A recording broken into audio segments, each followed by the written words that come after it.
CMR University, India's top-ranked university. Over 65 acres of lakeside campus. Over 8,000 students. Over 20,000 alumni. Over 500 eminent teaching faculties. And placements in over 200 companies. CMR University, Bangalore.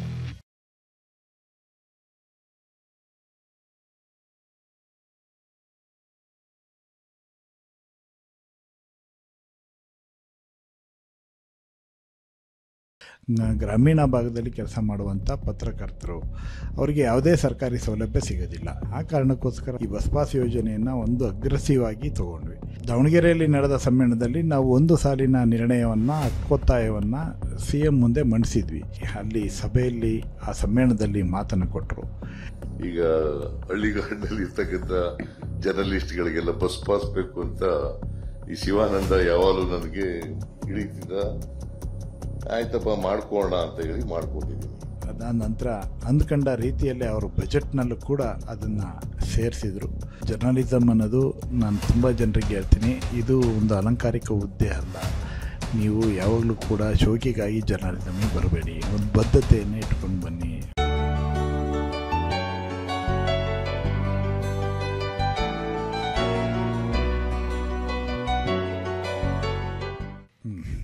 ಇವತ್ತು ನಿಮ್ಮ ಜೊತೆಗೆ ಯಾರು ಮಾತಾಡ್ತಾ ಇದ್ದಾರೆ ಅಂತಂದರೆ ನಮ್ಮ Karnataka working journalist association president.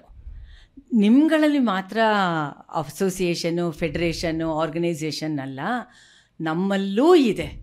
ಅದು KWJ ಅಂತ ತುಂಬ ಪಾಪ್ಯುಲರ್ ಆಗಿರೋದು. ಮತ್ತು ಇದನ್ನು 1932ರಲ್ಲಿ DVG ಶುರು ಮಾಡಿರೋದು ಅಂತ ಕೂಡ ಇದೆ. 36ಅಲ್ಲಿ ಅದನ್ನು ಲೇಬರ್ ಡಿಪಾರ್ಟ್ಮೆಂಟಲ್ಲಿ ಮತ್ತು ಸಂಘ ಅನ್ನೋದನ್ನು ರಿಜಿಸ್ಟರ್ ಮಾಡೋದು ಅಂತೆಲ್ಲ ಇದೆ. DVG ಅಂತ ಹೇಳಿದಾಗ ನಿಮಗೆಲ್ಲ ತುಂಬ ಜನಕ್ಕೆ ಬರೀ ಮಂಕುತಿಮ್ಮನ ಕಗ್ಗ ಜ್ಞಾಪಕ ಬರಬಹುದು, ಮತ್ತು ಅವ್ರದ್ದು ಬೇರೆ ಥರದ್ದು ಫಿಲಾಸಫಿ ಮತ್ತು ಸಾಹಿತ್ಯ ಬರ್ಬೋದು. ಅದ್ರ ಜೊತೆಗೆ ಜರ್ನಲಿಸಮ್ ಕೂಡ DVG ಅವ್ರದ್ದು ಬಹಳ ದೊಡ್ಡ ಪಾತ್ರ ಇದೆ. ಅದಕ್ಕೆ ಸಂಬಂಧಪಟ್ಟಾಗೆ ಸಾಕಷ್ಟು ಪುಸ್ತಕಗಳು ಬರೆದಿದ್ದಾರೆ. ಅಂಥ DVG ಶುರು ಮಾಡಿರೋ ನಮ್ಮ KWJ ಅಸೋಸಿಯೇಷನ್ದು ಇವತ್ತಿನ ಕರೆಂಟ್ ಪ್ರೆಸಿಡೆಂಟು ನಮ್ಮ ಜೊತೆ ಶಿವಾನಂದ್ ತಗಡೂರು ಅಂತ ಇದ್ದಾರೆ. ಈಗ ಅವರು ಕೆಲಸ ಮಾಡ್ತಾ ಇರೋದು ವಿಜಯವಾಣಿ. ಪ್ರತಿದಿನ ಬೆಳಗ್ಗೆ ನಿಮ್ಮ ಕೈಗೆ ಪತ್ರಿಕೆ ಬರುತ್ತಲ್ಲ, ಕಾಫಿ ಕುಡಿತಾನೋ, ಯೋಗ ಮಾಡ್ತಾನೋ, ಕೇಳೋದು, ನೋಡೋದು, ಇವಾಗ ಎಲ್ಲ ಕೂಡ ಆಗೋಗಿದೆ ಎಲ್ಲ ಪತ್ರಿಕೆಗಳಲ್ಲೂ. ಅದೇ ಇದರಲ್ಲಿ ಇವರು ಚೀಫ್ ರಿಪೋರ್ಟರ್ ಆಗಿ ಕೆಲಸ ಮಾಡ್ತಾ ಇದ್ದಾರೆ. ಇವತ್ತಿನ ದಿನ ನಮ್ಮದು ಬೇರೆ ಇದರಲ್ಲಿ ಕತೆ, ಹಿಂದಿನ ಕತೆ ಎಪಿಸೋಡ್ಸಲ್ಲಿ ನಮ್ಮ senior most super senior journalist ಅವ್ರುಗಳದ್ದು ಹೇಳ್ಕೊಂಡಿರ್ಬೋದು. ಅವ್ರದ್ದು ನ್ಯಾರೇಟಿವ್ಸ್ನ ಕೇಳಿದ್ದೀರಾ, ಎಕ್ಸ್ಪೀರಿಯನ್ಸಸ್ನ ಕೇಳಿದ್ದೀರಾ. ಇವತ್ತು ಈಗ ವರ್ಕಿಂಗ್ ಜರ್ನಲಿಸ್ಟ್ ಒಬ್ಬರು ಮತ್ತು ನಮ್ಮ KWJ ಅಂತ ಹೇಳಿದ್ನಲ್ಲ, ಅದಕ್ಕೆ ಪ್ರೆಸಿಡೆಂಟ್ ಆಗಿರೋರು ನಮ್ಮ ಜೊತೆ ಶಿವಾನಂದ್ ಇದ್ದಾರೆ. ಯಾಕೆ ಅಂತ ಬಂದಾಗ, ನಿಮ್ಗಳ ಥರನೇ ಬೇರೆ ಬೇರೆ ಪ್ರೊಫೆಷನಲ್ಲಿ ಹೇಗೆ ಒಂದು ವೆಲ್ಫೇರ್ ಆ್ಯಕ್ಟಿವಿಟೀಸ್ ಇದೆಯೋ, ನಮ್ಮಲ್ಲೂ ಅದೇ ಥರ ಪ್ರೆಸ್ ಕ್ಲಬ್ ಇದೆ, ರಿಪೋರ್ಟರ್ಸ್ ಗಿಲ್ಡ್ ಇದೆ, ಕೋಆಪ್ರೇಟಿವ್ ಸೊಸೈಟಿ ಇದೆ. ವೆಲ್ಫೇರ್ ಆಫ್ ಜರ್ನಲಿಸ್ಟ್ ಅಂತ ಬಂದಾಗ ನಮ್ಮಲ್ಲೂ ಕೂಡ ನಿಮ್ಗಳಿಗೆ ಬೇರೆ ಬೇರೆ ಸೆಕ್ಟಾರಲ್ಲಿ ಇದ್ದಾಗೆ ನಮ್ಮಲ್ಲೂ ಇದೆ. ಇವತ್ತಿನ ದಿನ ನಮ್ಮ ಕಾನ್ವರ್ಸೇಷನಲ್ಲಿ, ಪಾಡ್ಕಾಸ್ಟಲ್ಲಿ ನಾವು ತುಂಬ ಮಾತಾಡ್ತಾ ಇದ್ದೀವಿ. ಯಾವುದಕ್ಕೆ ಅಂತಂದರೆ, ನೀವೆಲ್ಲ ಬಂದು ನಮ್ಮ ಹತ್ರ ಹೇಳ್ಕೊತೀರಾ, ನಮಗೆ ಈ ಪ್ರಾಬ್ಲಮ್ ಇದೆ, ಆ ಪ್ರಾಬ್ಲಮ್ ಇದೆ, ನಮ್ಗೆ ಈ ಥರ ಅನ್ಯಾಯ ಆಯಿತು, ಆ ಥರ ಆಯಿತು, ಹೀಗಾಯಿತು ಅಂತ. ನಮ್ಗಳಿಗೇನಾದರೂ ಆಯಿತು ಅಂತ ಹೇಳಿದ್ರೆ ನಮ್ಮ ಸೆಕ್ಟಾರಲ್ಲಿ ಟೆಲಿವಿಷನ್ ಆಗ್ಬೋದು, ಪೇಪರ್ ಆಗಬಹುದು, ಪತ್ರಿಕೆ ಆಗ್ಬೋದು, ನಾವೆಲ್ಲಿಗೆ ಹೋಗ್ತೀವಿ ಅಂತಂದಾಗ ಆ ಒಂದು ಇಶ್ಯೂಸ್ನ ರಿಡ್ರೆಸಲ್ಸಲ್ಲೂ ಅಟೆಂಡ್ ಮಾಡೋದಕ್ಕೆ ಅಂತಲೇ ಈ ಥರ ಒಂದು ಗ್ರೂಪ್ನ ಮಾಡ್ಕೊಂಡಿರೋದು. ಮತ್ತು ಈಗ ನಾನು ತುಂಬ ಹಿಸ್ಟ್ರಿಗೆ ಹೇಳಿದ್ದೀನಿ. ಮತ್ತು ಕರೆಂಟು ಪೋಸ್ಟ್ ಕೋವಿಡಿಂದ ತೊಗೊಂಡ್ರೆ, ಡ್ಯೂರಿಂಗ್ ಕೋವಿಡಿಂದ ತೊಗೋತು ಅಂತ ಹೇಳಿದ್ರೆ, ನಮ್ಮ KWJ ಸಾಕಷ್ಟು ಕೆಲಸ ಈ ಒಂದು 4-5 ವರ್ಷದಲ್ಲಿ, 3-4 ವರ್ಷದಲ್ಲಿ ಮಾಡ್ತಾ ಬಂದಿದೆ. ಸ್ಪೆಷಲಿ ಡ್ಯೂರಿಂಗ್ ಕೋವಿಡ್ ಟೈಮ್ನಲ್ಲಿ ಪ್ರತಿಯೊಂದು ಕೂಡ ವಲ್ನರಬಲ್ ಜರ್ನಲಿಸ್ಟ್ ಫ್ಯಾಮ್ಲಿಗೆ ಫುಡ್ ಕಿಟ್ಟನ್ನ ಕೊಟ್ಟಿದೆ. ಮತ್ತು ಜರ್ನಲಿಸ್ಟ್ಗೆ ಯಾವುದಕ್ಕೆ ಹೆಲ್ತ್ ಇಶ್ಯೂ ಆಗಿದೆಯೋ ಅವ್ರಿಗೆ ಸಪೋರ್ಟ್ ಮಾಡಿದ್ದಾರೆ. ಅಷ್ಟೇ ಅಲ್ಲ, ಸುಮಾರು 30+ ಇಯರ್ಸಿಂದ ನಮ್ಮ ರೂರಲ್ ಜರ್ನಲಿಸ್ಟ್ಗೆ ಫ್ರೀ ಬಸ್ ಪಾಸಸ್ ಬೇಕು ಅಂತ ಒಂದು ಇತ್ತು. ಅದನ್ನು ಪ್ರೀವಿಯಸ್ಸು ಶಿವಾನಂದ್ ಅವ್ರ ಹಿಂದೆ ಅವರೆಲ್ಲ ಒಂದಷ್ಟು ಕೆಲಸ ಮಾಡಿದರು. ಆದರೆ ಈಗ ಪತ್ರಿಕಾ ದಿನಾಚರಣೆ ಅಂದರೆ ಜುಲೈ 1 ಪ್ರೆಸ್ ಡೇ ಅಂತ ಮಾಡ್ತಾ ಇರೋದು. ಆವತ್ತೊಂದು ದಿನ ನಮ್ಮ ಸಿ ಎಮ್ಮು ಅಪ್ರೂವ್ ಮಾಡಿದ್ದಾರೆ. That is the beauty of this particular year press day celebration ಅಂತ ಹೇಳಬಹುದು. ಹಾಗೆ ಅಂತ ಹೇಳಿದ್ರೆ ಅತಿಶಯ ಏನಾಗಲ್ಲ ಅಲ್ವಾ? ಖಂಡಿತವಾಗಿ ಏನಿಲ್ಲ. ಇಲ್ಲ ಅಲ್ವಾ? ಏನಿಲ್ಲ. ಹೆಂಗೆ ಸಾಧ್ಯ ಆಯಿತು 30 ಇಯರ್ಸಿಂದ ಮಾಡೋಕ್ಕಾಗದೇ ಇದ್ದಿದ್ದು? ಯಾವ ರೀತಿ ಈ ವರ್ಷ ಕನ್ಸ್ಟ್ರಕ್ಟಿವ್ ಆಗಿ ಸಿ ಎಂ ಮೂಲಕ ಮಾಡೋಕ್ಕಾಯಿತು? Bus pass. ಹೌದು, ಬಸ್ ಪಾಸು. ಇದು ನಮ್ಮ ಕರ್ನಾಟಕ ಕಾರ್ಯನಿರತ ಪತ್ರಕರ್ತರ ಸಂಘ ಇಂದು ನೆನ್ನೆ ಹುಟ್ಟಿದಂಥ ಸಂಘಟನೆ ಅಲ್ಲ. ಇದು 1932ನಲ್ಲಿ ಡಿ ವಿ ಗುಂಡಪ್ಪನವರು ಹುಟ್ಟಾಕ್ತಂಥ ಸಂಘಟನೆ. ಕರ್ನಾಟಕದ ಏಕೀಕರಣದ ಸಂದರ್ಭದಲ್ಲಿ 1956ಅಲ್ಲಿ ಈ ಸಂಘಟನೆಗೆ ಏನು ಹೆಸರಿಡಬೇಕು ಅಂತೇಳಿ ಯೋಚನೆ ಮಾಡ್ತಾರೆ. ಆಗ ಖಾದ್ರಿ ಶಾಮಣ್ಣ ಅವರು ಇದನ್ನು ಚಿಂತನೆ ಮಾಡಿ ಆಗ ಇದಕ್ಕೆ Karnataka union of working journalists ಅಂತೇಳಿ ಇರ್ತಾರೆ. ಅಂದರೆ KUWJ ಅಂದರೆ ಕರ್ನಾಟಕ ಕಾರ್ಯನಿರತ ಪತ್ರಕರ್ತರ ಸಂಘ.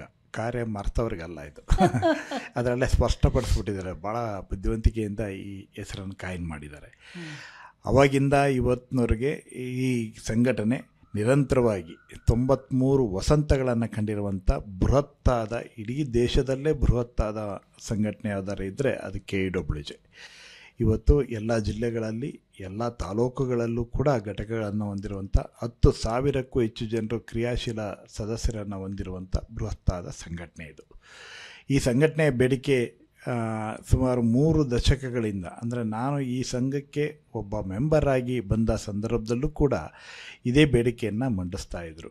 ಅಂದರೆ ಯಾವುದೇ ಸಮ್ಮೇಳನ ಆದರೂ ಕೂಡ ರಾಜ್ಯ ಪತ್ರಕರ್ತರ ಎಲ್ರಿಗೂ ಕೂಡ ಬಸ್ ಪಾಸ್ ಕೊಡಬೇಕು ಅನ್ನೋವಂಥ ಬೇಡಿಕೆಯನ್ನು ಪದೇ ಪದೇ ಅವರು ಮಂಡಿಸ್ತಾ ಬರ್ತಾಯಿದ್ರು.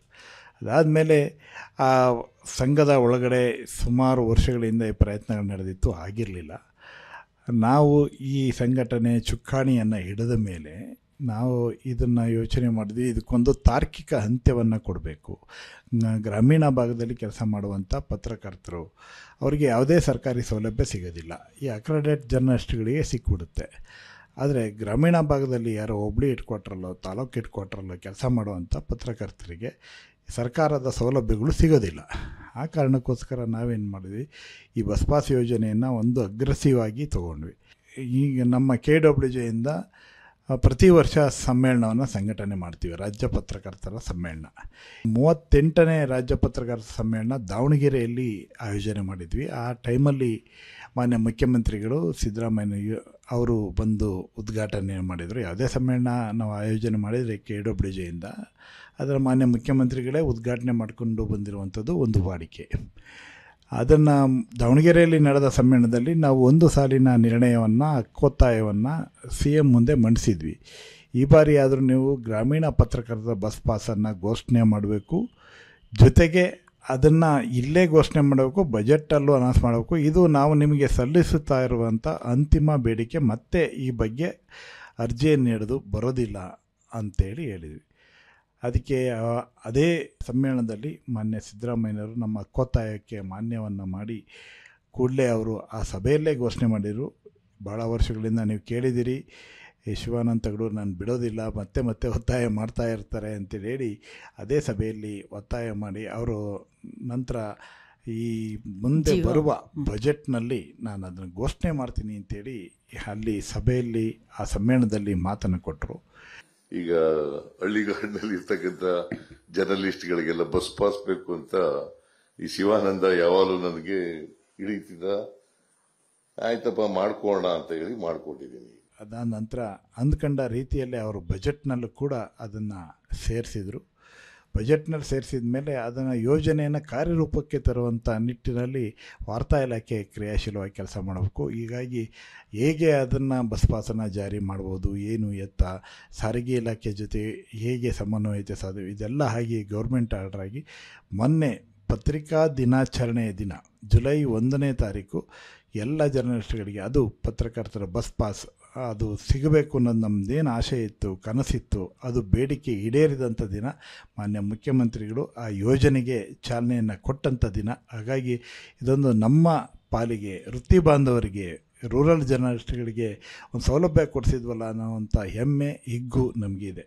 ಅದರ ಜೊತೆಗೆ ಅದೇ ದಿನ ಮತ್ತೊಂದು ನಮ್ಮ ಪ್ರಮುಖ ಬೇಡಿಕೆ ಇತ್ತು. ಅದು 39ನೇ ರಾಜ್ಯ ಪತ್ರಕರ್ತರ ಸಮ್ಮೇಳನ ತುಮಕೂರಿನಲ್ಲಿ ನಡೀತು. ಆ ತುಮಕೂರಿನಲ್ಲಿ ನಡೆದಾಗ ನಾವು ಅಲ್ಲೂ ಕೂಡ ಈ ಬಾರಿನೂ ಒಂದೇ ನಿರ್ಣಯವನ್ನು ನಿಮ್ಮ ಮುಂದೆ ಮಂಡಿಸ್ತಾ ಇದ್ದೀವಿ, ಹಕ್ಕೊತ್ತಾಯವನ್ನು ಮಂಡಿಸ್ತಾ ಇದ್ದೀವಿ ಅಂತೇಳಿ ಇದೇ ಸಿದ್ದರಾಮಯ್ಯನವರ ಎದುರುಗಡೆ, ಮುಖ್ಯಮಂತ್ರಿಗಳ ಎದುರುಗಡೆ ಒಂದು ನಿರ್ಣಯವನ್ನು ಮಂಡಿಸಿದ್ವಿ. ಅದೇನೆಂದರೆ, ನಮಗೆ ಈ ಹಾಸ್ಪಿಟ್ಲೈಸ್ ಆದಂಥ ಪತ್ರಕರ್ತರುಗಳು ಬಗ್ಗೆ ತುಂಬ ನಮಗೆ ಅರ್ಜಿಗಳು ಬರ್ತವೆ.